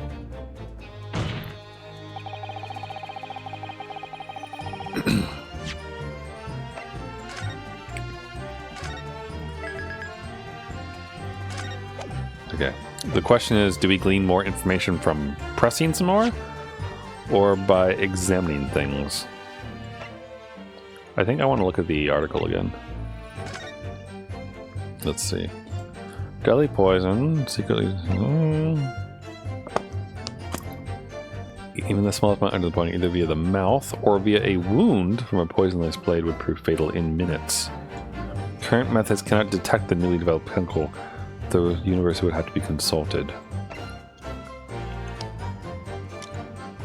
Onset of symptoms occurs in minutes, starting with impaired breathing and any with an acute contraction of the pupil part of that.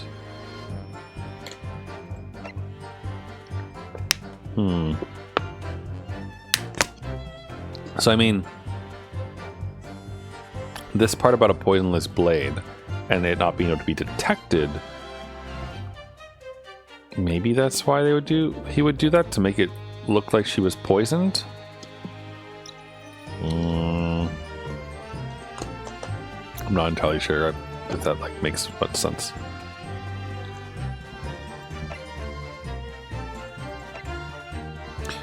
And we have a regent. I kind of wonder about a regent like test on the pen. Can you do that? I wonder.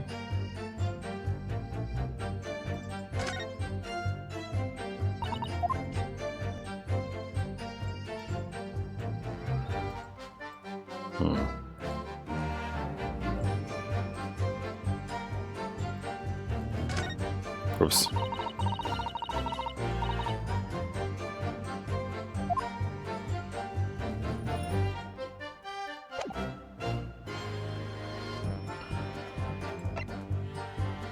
No trace of poison.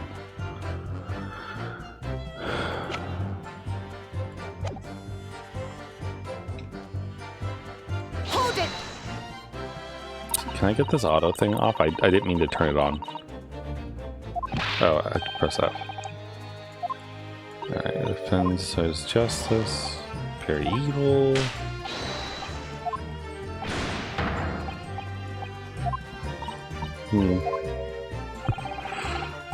Worse intentions. Okay. Why would I bother to stab the woman if I'd already poisoned her? I think it's this bit. Maybe he didn't know he had stabbed her? Or, sorry, maybe he didn't know that he had poisoned her. I mean, how would he have...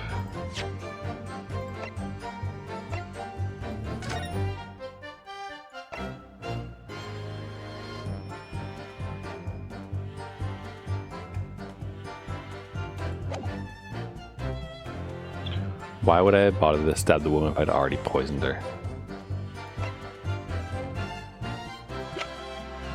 I mean, to frame someone, it's like what? Like, that's what I'm thinking.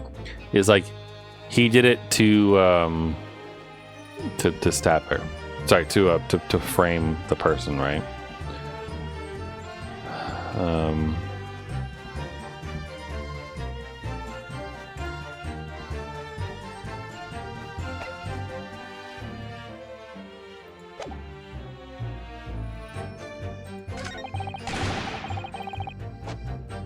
Got my goat. We were discussing the stolen poison. If you'd poison someone, there'd be no reason to go and stab them as well.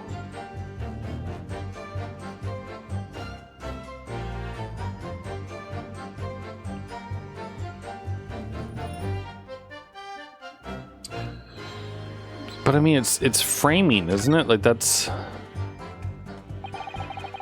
what he's doing. He's trying to frame.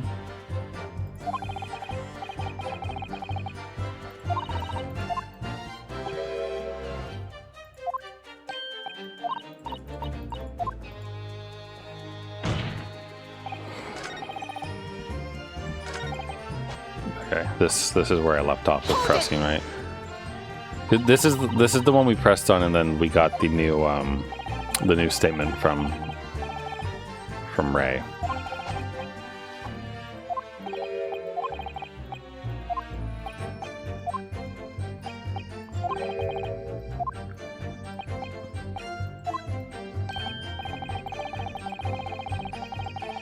Objection! Right, and then this is where we have this. Prosecution is deliberately in the court. That's right. My lawyer will throw you for it if you're not careful. Well, that's new. Oh, Ray, don't throw things like that out there. Let the Yoko student be aware that her humor is not appreciated in this courtroom. Can't allow the court to be influenced by this reporter's testimony. Ray's the only one who knows what really happened. Nothing to do with Dr. Wilson. We were discussing the stolen poison. Hold it! Still poison killed the victim. Yeah, so we read this already.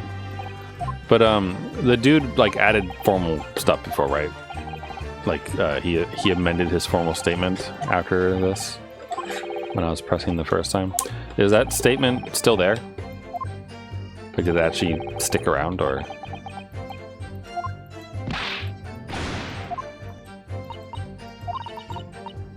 In small, it wouldn't just slap the military, the whole government. And she said she didn't know anything about it in English. If you poison someone, there'd be no reason to go and stab the person as well.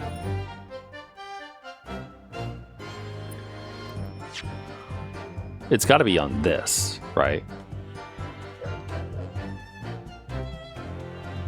This is due to the trauma to the victim's lung from a knife blade. Only a single wound was identified. Fountain pen. There's a very small amount of liquid still inside the ink reservoir. Can I actually see that?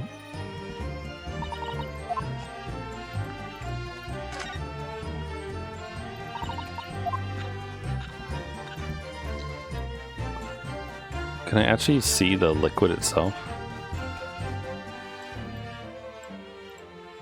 No.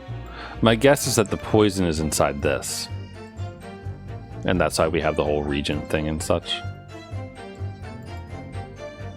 Maybe he stabbed her with the pen. And that's how he got the ink on his hand? Maybe? Objection! Whoa, shit, wrong thing. I didn't mean to do that, but it stopped the music.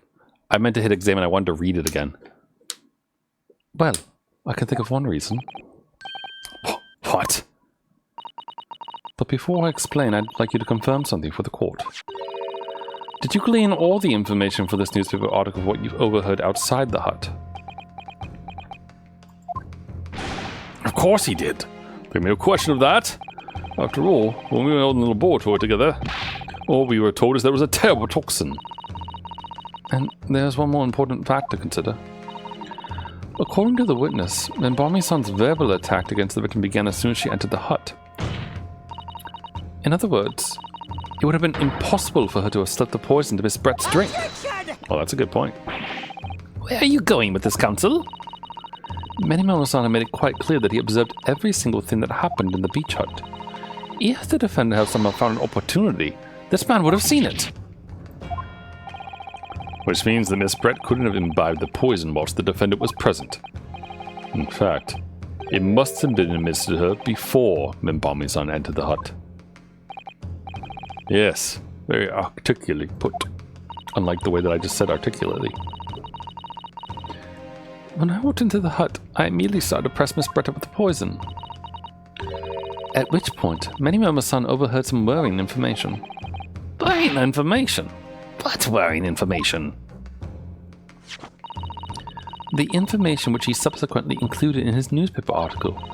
Namely, that the poison was being developed in strict secrecy, and that it couldn't be readily obtained. Absolutely. In fact, that's quite an understatement. The only possible place it could come from is my lab. And furthermore, anyone afflicted by the poison would exhibit telltale signs of death. The extreme constriction of the pupils. Yes, it is quite stark when you see it. There are other poisons that show similar symptoms, but not among new substances that are undetectable. In other words, it would be clear that the victim's life had been ended by the use of this particular poison. Which would reduce the number of suspects to only a handful of people. Everyone in my laboratory is aware of the unique properties of the toxin we've been developing. None of them would be foolish enough to attempt to use it for some nefarious deed. Menbami-san being no exception. Therefore, we can conclude that whoever administered this unique poison to the victim was a layperson, unaware of its telltale properties. In other words, someone like you, right in Memo. Oh!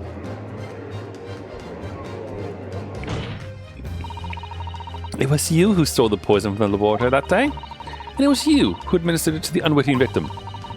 But you quickly realized that was a terrible mistake. Because the poison caused such unusual symptoms and was so traceable. As you listened in from the far side of the beach's thin walls, you learnt of these facts. But you'd already given the victim the poison at that point. It was too late. And so you hatched a plan to disguise your mistake. A plan that involved stabbing the victim in the back through the read screen. But what good could that possibly do? Isn't it obvious, Counsel? The plan was to kill Miss Brett before the poison could take effect. Once in the blood, the poison causes the onset of pupil constriction. But he had hoped to precipitate the victim's death before that happened, hadn't he? Exactly. Because with any revealing signs of the new secret poison's use, no one would ever have suspected. Sorry, without. This is extraordinary. Yes. The effects of the poison meant it would be too easily identified, so the killer had to mask its use, which he attempted to do by plunging a knife into the middle of the victim's back.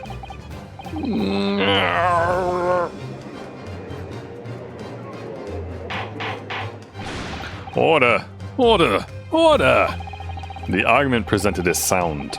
The court is satisfied that it warrants consideration. Does the prosecution have a counter-argument it wishes to put forward? Well, there are a number of... yes, I counter completely. Objection!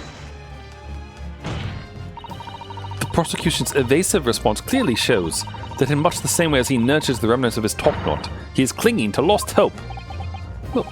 Lost hope?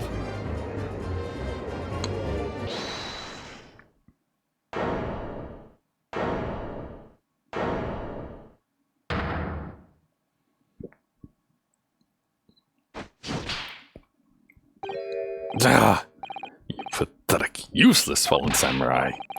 Fallen? Who are you calling fallen? I don't need a counter-argument. What are you talking about? It should be blatantly obvious. I stole the poison, you say. Gave it to the victim, you say. Stabbed her, you say. Lots of fine theories. But I don't need a counter-argument because you don't have an argument yourself. Where's your evidence? Yes, you make it all sound so plausibly plausible, don't you? But without evidence, it means nothing. Whereas I base my news on facts. Facts? What do you mean? Explain yourself. I mean, what the professor said earlier in this trial. It's all here. In my many memos. Every word, every slip of the tongue, all noted. That's what the Show You News is famous for. It's the power of the printed word. But surely it would be no easy task to steal a highly secret toxin being developed for the government. Indeed. All visitors to the laboratory are thoroughly searched when they leave. Even if a thief managed to avoid being seen by myself or a colleague, getting the poison out would be very difficult. How's that then? Blown the story wide open? See, I write in many memo. A mere reporter from the Show You News. Couldn't possibly have stolen that poison from the professor's laboratory? But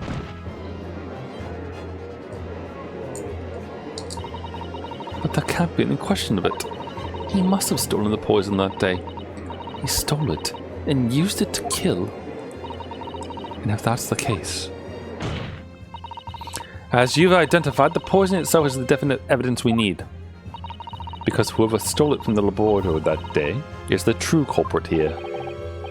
What's your point, you annoyingly handsome country bumpkin? My point is this. There's one way that you, Many-Mo-san, could have stolen the poison that day. I've heard enough verbal conjecture now, thank you. What the court must be shown is evidence.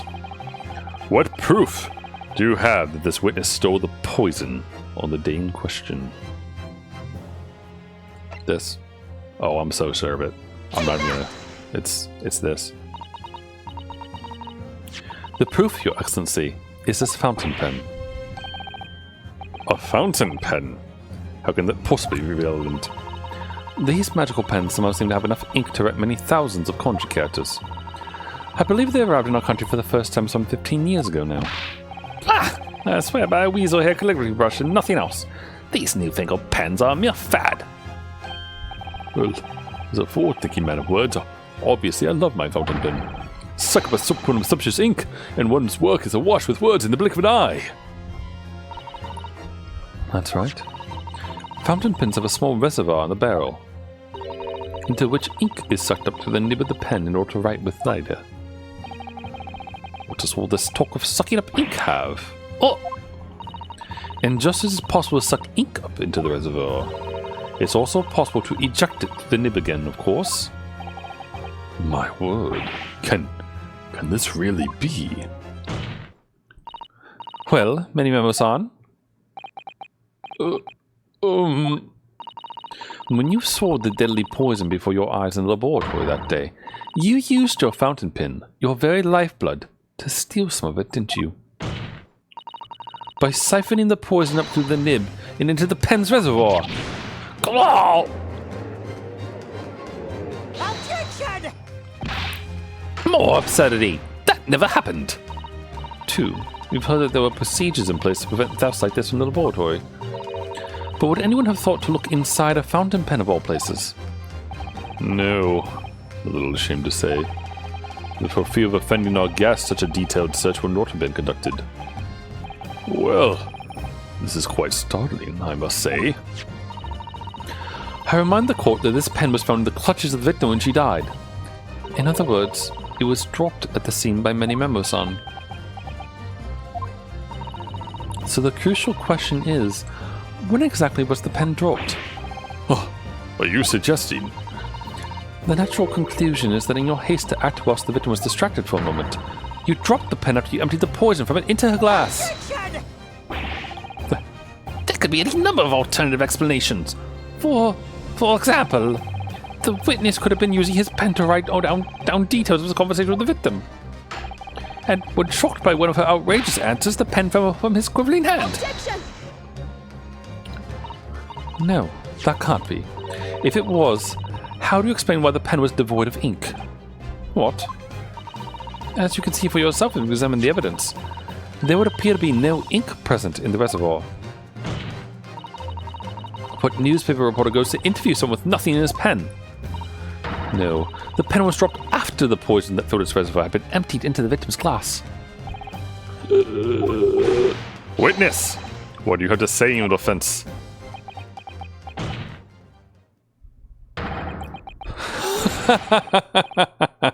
So this is how our modern justice system works, is it? So what if the ink in my pen runs dry? So what if my pencil snaps? I can always claw my way back into the game. I have plenty in reserve. Yeah!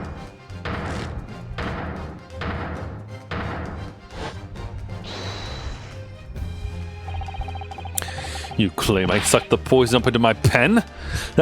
That's wild speculation. Nothing more. If you thought you could bring down a fine, upstanding citizen with a trick like that, think again. Looks as though it's going to take one final decisive blow to finish this matter. As I see it, the situation is now very simple. It rests upon whether or not this witness did indeed steal the poison on the day in question. And therefore, it all depends on whether or not the defense can prove that he did it with evidence. No such evidence could possibly exist. Many-Memo-san, this is how our modern justice system works. What? In the courtroom, evidence is everything. Something you would do well to remember. Because we're well past the point of speculation at this stage, I assure you. Very well then. I call upon the defense to present the aforementioned evidence. This is it then. This will be the final piece in the puzzle. The defense can prove, by means of this item, that it was the witness's pen that was used to steal the poison. Yeah. Take that! Counsel, what is that bottle? This bottle contains the unique chemical reagent that can identify the poison in question. Yes, that poison is an entirely new synthesis of alkaloids developed by my colleagues and I. It would be impossible to detect traces of it by any other method. Or, from another perspective, simply with this chemical reagent, anybody at all could check for traces of the poison. Of reagent? What? One drop of the contents of this bottle on the tip of your fountain pen, Menimomo-san, is all it would take to solve this case beyond all reasonable doubt. No. You can't. I won't. Your crimes are bad enough, but at least no one did admit defeat. Your Excellency, the defense requests permission to carry out the test on the fountain pen at once. Oh.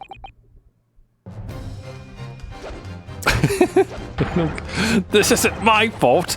The Empire drove me to this, trying to hold us high as a civilized nation, but bound to part of every foreign nation. I took up arms in the form of my mounting pen. I tirelessly fight on the battlefield in the name of justice and righteousness. Many. Susato, with me. I'm there. Holy shit. Holy shit.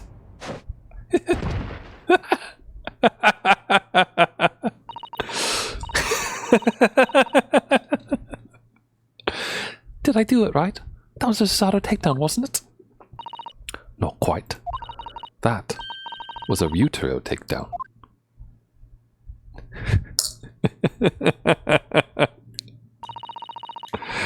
Oh, nothing like a little bit of violence in the courtroom. The instant the first drop of the reagent touched the nib of the fountain pen, it was clear to everyone present.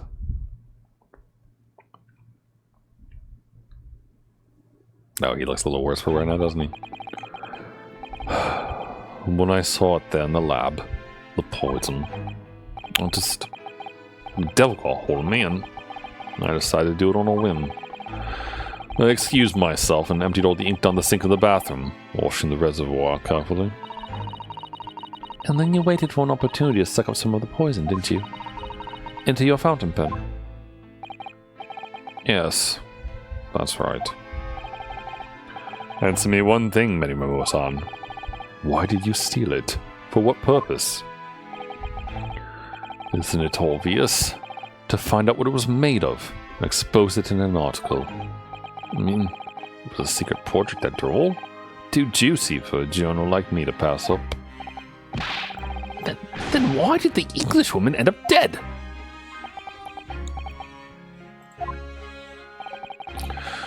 I went into that hut intending to quiz her on the situation. That's all, as a reporter. A known killer, enjoying full freedom, evading justice by leaving the country. I told her what I thought about it. And she just laughed in my face. Oh? What's this? A Far Eastern caveman purporting to practice journalism? Really? You must learn the difference between reporting and listening at doorways. You ignorant plebeian. What did you call me? This country, with its pretensions to a justice system, to a free press. Oh, it's really very depressing. You see our superior ways in the West. Oh, sorry. You see our superior ways in the West, yet you lack the mental capacity to emulate them. Get out of here, you oaf. Get out, and crawl back into the cave you came from.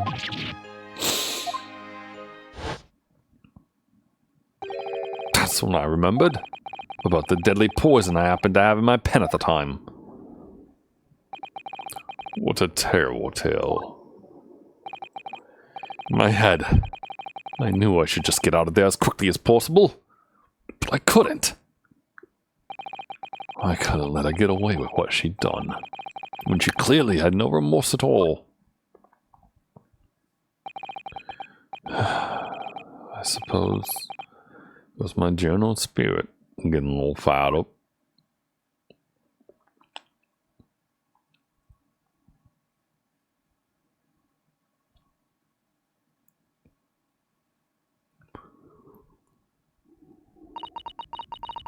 I'd like to ask you something. Yes. You often talked about justice. But surely as a journalist, you could have used other means to deliver the justice you sought. There's no justice in the press. Sorry? After that trial 9 months ago, I kept digging and digging to find out what happened in that courtroom. And finally, I discovered the truth. It was a cover-up. That's what it was. A cover-up? What do you mean? I would remind you of your position, witness. Be careful of what you say. Oh, come on! Doesn't it strike you as strange? We're certainly not allowed to convict a foreign national. Consular jurisdiction should never come into it.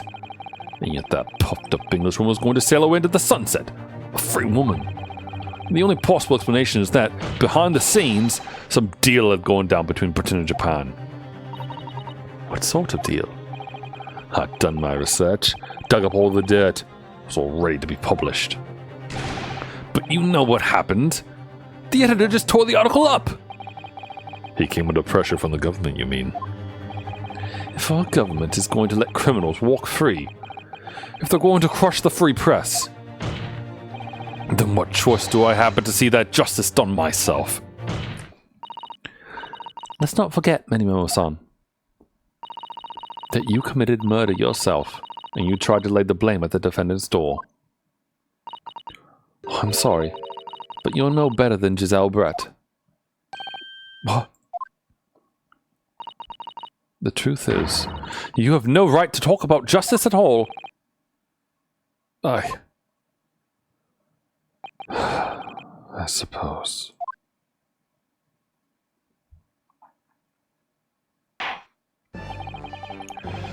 It would appear that we have reached a conclusion in this trial at last.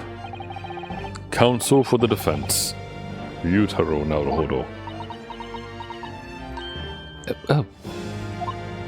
Yes. Sorry, Your Excellency. Just musing in a manly way here. It's almost unbelievable that this is your first experience at the Supreme Court. It was an excellent performance. In truth, it very much reminded me of your cousin's exploits. Oh, Naruhodo-san. Yunosuke, you mean?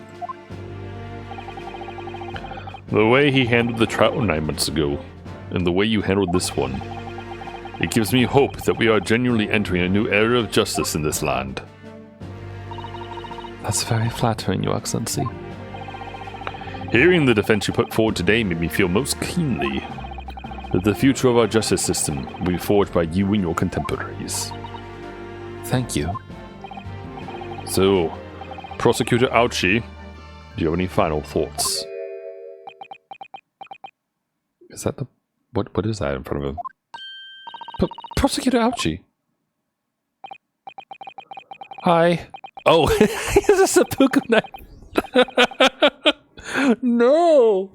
Don't do it, Auchi. Don't do it. I, Takesuchi of the Auchi clan, have been bested by a callow youth not once now, but twice. If there was any shred of my former self left, it has withered and died here today. Gosh, your journey to cultural enlightenment sure took a while, didn't it? Silence! Rather than live it on in shame, I will end it all now with this blade. For that is the true path to Auchiism! Auchiism? One hopes that the only way in which he'll be modeling himself after the witness.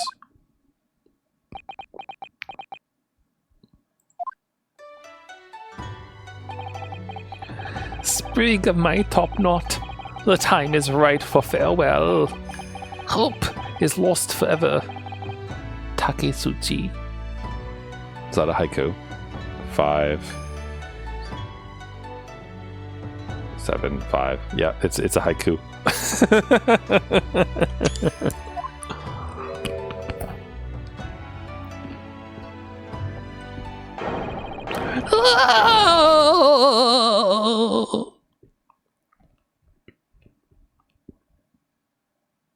Wow, that's a clean cut. The hope in the wind.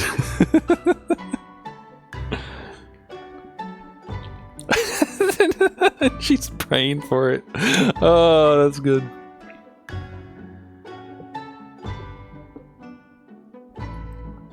Oh, the turtle. I forgot about the turtle.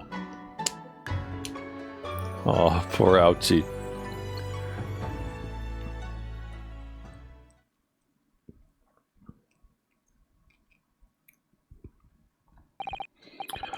Now, in regard to the defendant, Raymond-san. Yes, Your Excellency. I have reached my final verdict. I hereby find you not guilty. Yay!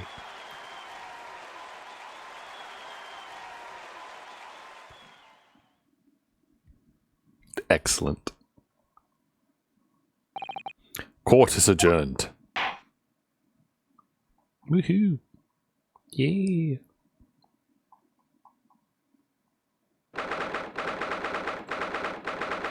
(2:38 p.m.) Man, what a day! Oops. It's over. My heart is still pounding in my chest, though.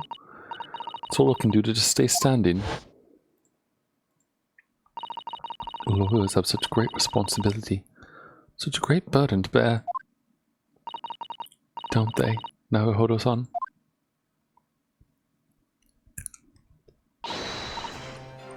Susato! Susato! Thank you. Thank you so much. You were so dashing in there. Ray and Father. Honestly, I'm so touched by everything you've... Oh, no. I think I'm going to cry. It wasn't easy, but together we made it. I was on the verge of the tears at the end, too. The only reason I'm still here is because of you. Oh, no. I can't take all the credit. It took courage to tell the truth in there. You did wonderfully, Ray. So I'd have to say that the congratulations belong to you. Susato, don't be so standoffish. Sorry? We're friends, equals, and the trial's over. So, no more of this formal super humility nonsense. It's time to celebrate with swagger, to throw caution to the wind. Caution to the... what? I'm the great defense lawyer, Ryutaro Naruhodo, and I'm taking you out to a milk bar tomorrow. Or something. Right. I see. I'll think about it, Ray. At any rate, we really knocked the wind out of that horrid man, and it felt so good. Yes, it was satisfying. It really was. Isn't there anybody else we could throw together? I hope you're not looking at me, Ray. Oh my goodness. No, of course not. Of course not. There it is at last. Ray's lovely smile. You fought for your friend to the very last. As your father, I'm extremely proud of you. Defense Attorney Ryutaro Naruhodo. Thank you. But I couldn't have done it without your help. Anyway, it's time to bid farewell to Ryutaro, I think. I shall miss him in a way, but... It's back to Susato Mikotoba now. So, I'll never see him again then? What a terrible shame. What? Oh. What is happening? Ah, Soseki-san and Inspector Hosonaga. I do hope you've been keeping well. Is that really you? Yes, I had to change my appearance for, well, obvious reasons, I hope. But it's me, Susato Mikotoba.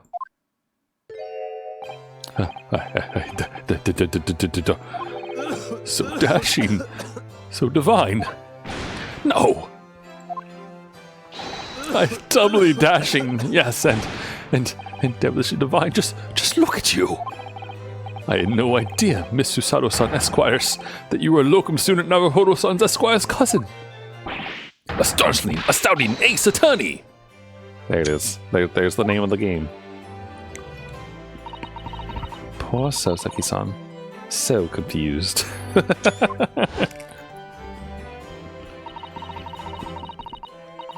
I still remember the first time I ever met him. He was in a prison cell in London. What an extraordinary conundrum it was that the unwitting student from Japan found himself embroiled in. But after Naruhodo-san's skillful defense at the Old Bailey, Soseki-san was free to return to Japan. And now he seems to have earned himself great fame as an author. I'm stunned! That's a truly impressive disguise! Even I had no idea, and I'm a chief inspector of the police bureau! Who came up with Mr. Turtle, no less? I'm not sure you should be admitting to that, Inspector. Amazing. You are a woman of many faces, I see. Just two, really. And this was a once-in-a-lifetime event. I hope. Oh, I'm not patched on you. Oh, sorry. I'm not patched on you, though, Inspector. Well, I'm a professional, of course. I do worry about Inspector Hosonaga sometimes. I really do. 9 months ago, when he appeared here at the Supreme Court to testify, he was undercover, disguised as the head waiter of a restaurant. And then, on the steamship to Great Britain, of course, disguised as a sailor to keep us safe on the journey. No, that didn't help you, did it, Kazuma-sama?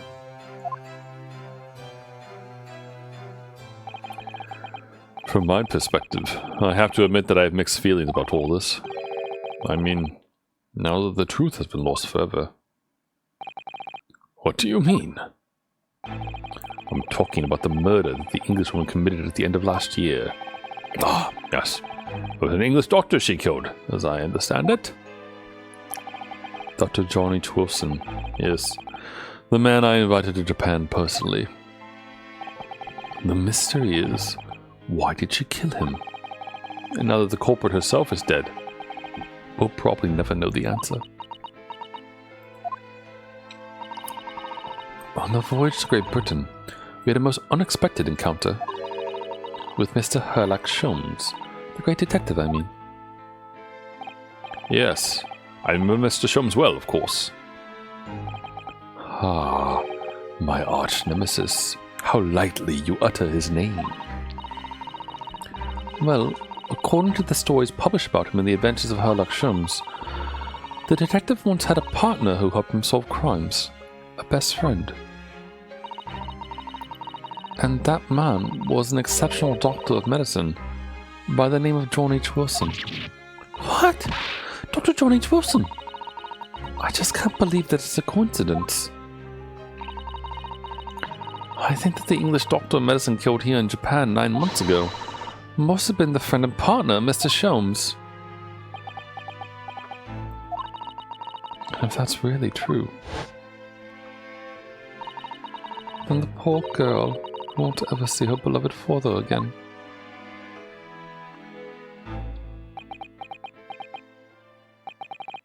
As you know, I travelled to Great Britain once myself to study.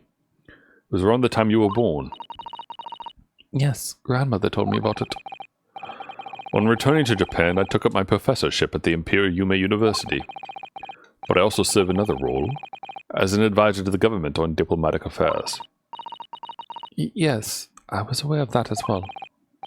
In that case, I'm sure you understand that there are some confidential matters I cannot divulge to you. Could you just tell me one thing? Why did you send me back to Japan? It's been 2 months now since I returned. When I left England, it was because an urgent telegram had arrived from Japan. It said that you'd collapsed with a high fever, and you were growing weaker by the day. What? Where did that news come from? That's what I'd like to know. Because after that long sea voyage, I found you in fine health, Father. Was there something in Great Britain that you perceived might inconvenience me in some way? Or harm me? That's really the only explanation I can think of. Dear me. Do you reserve your most cutting glares for your father, Susato? I'm sorry, my dear, I simply can't... Ah! Let me go!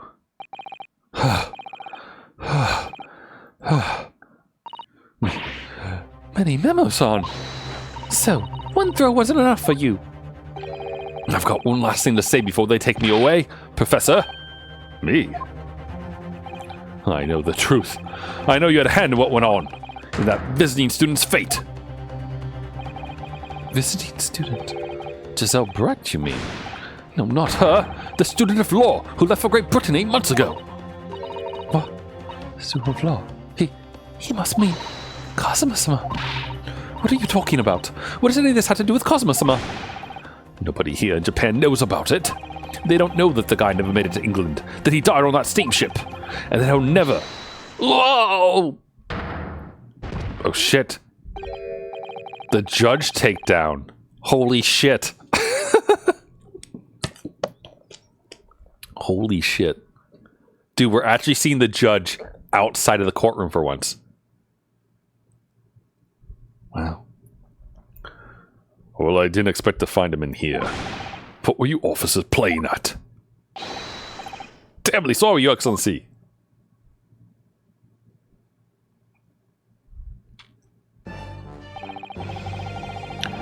I was coming to tell you that the rickshaw has arrived, Eugene.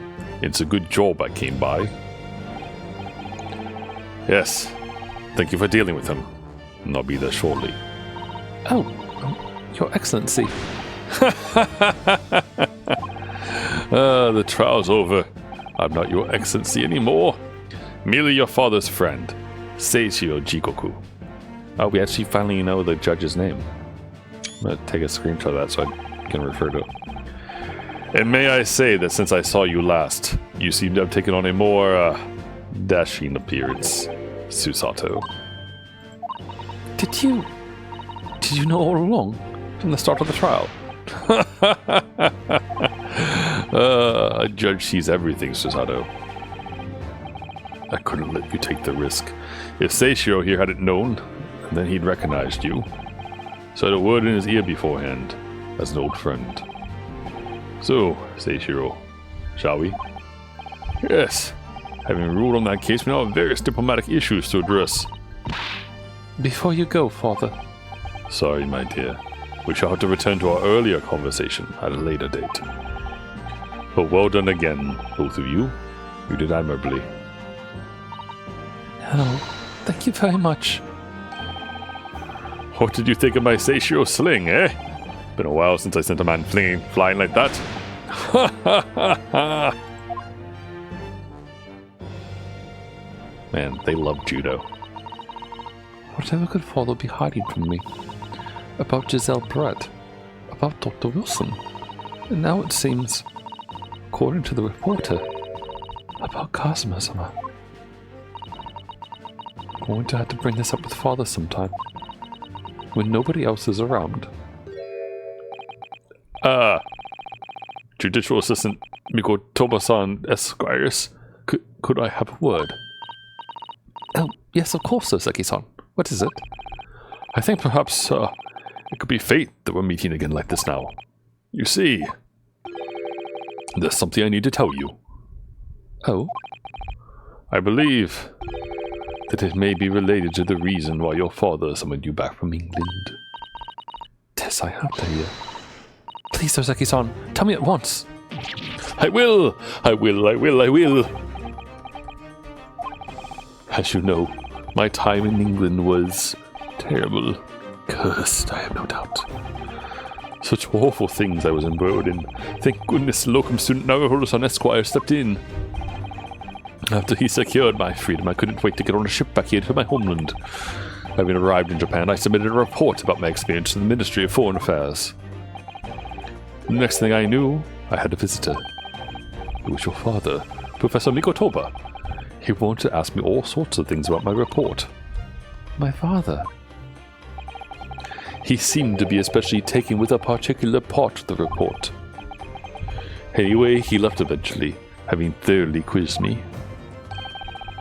But it was the very next day that he sent the telegram to you asking you to return to Japan. What was it then? The particular part my father was interested in? I don't really know exactly. But do you remember those 2 terrible cases I was caught up in? Of course. I can never forget. Your father seemed to concern himself mainly with the second case.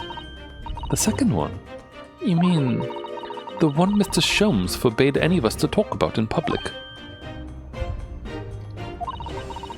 Which is why the only case involving you that any member of the public is aware of is the first. Well, I don't care. I have to listen to what that dastardly detective says. Sorry, I don't have to listen to. Anyway, the point is, it seems that case somehow holds the key to all these curious unanswered questions. That horrific, hideous, heinous case. The case of the haunted lodgings. Wait, was that a case we actually did in the previous one, or are we going to do that as part of this game? That case somehow caused my father to send me urgently back to Japan. I thought that whole business was over. But it seems I was wrong. Perhaps that was only the start. Perhaps the story is not yet told. Is that story going to be the next one? Ooh, story time? So, the mystery of that English woman's death is solved, thank goodness. And having stood in the Supreme Court now, I think I can comprehend a little better. How you must be feeling as you fight for people's freedom in a foreign land, Naruhodo-san.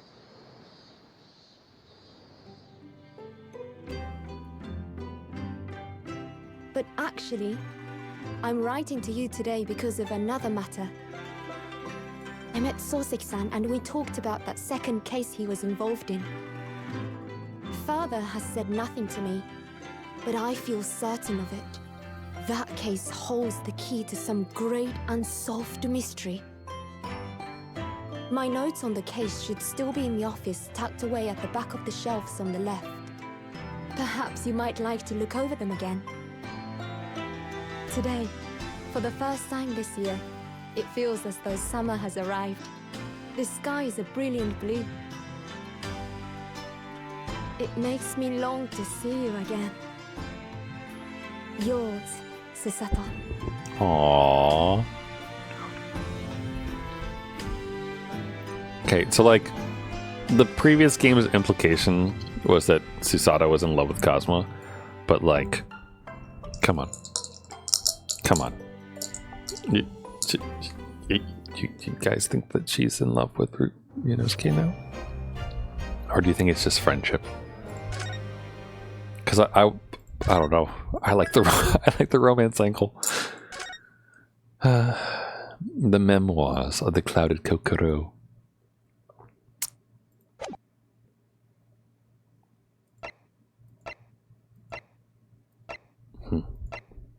Interesting. All right. Well, next time we shall begin this lovely case. That is the plan. I wonder if there is. Oh man, see, like I like want to see if there's a cutscene because I want to know. But I'll be good. I'll save it for next week. So we shall continue next week with more of this. I hope you all enjoyed Ryuhiro Naruhodo and Susato's amazing court case. That was really fun. I honestly really wasn't expecting it to be the lawyer. Or not lawyer, the journalist, I mean. Like, he didn't seem the type. But, you know, I guess these things happen. So, still, good stuff. Alright, well, next time. Next time we shall enjoy. Exit game. So, I will probably see you all tomorrow for some more enjoyment. I am happy to report that not only do I have July 4th off, which is a Tuesday, but I also have July 3rd off from work for Monday, which is quite nice. It means I have a long weekend ahead of me. I'll stream as per usual. But also, who knows, maybe I'll stop being so damn tired and whatnot. Probably not, but we'll see. Anyway, hope you all have a great rest of your night, great rest of your day, you know, whatever you're up to. And yeah, it'll be a good time. Tomorrow will probably be either Honkai Star Rail or Splatoon. One of the two. Because, you know, I love playing Zelda, but I do want to get back to kind of some of our regularly scheduled content, as it were. So, and like this is a great game, and I want to keep enjoying it. But I can only shrine hunt on stream for so long with it being interesting to people, I think. So you might not see Zelda for a little bit until I get to like the ending of the game, maybe, and I'll probably stream that. So have a good one, everyone, and I'll see you later. Bye for now.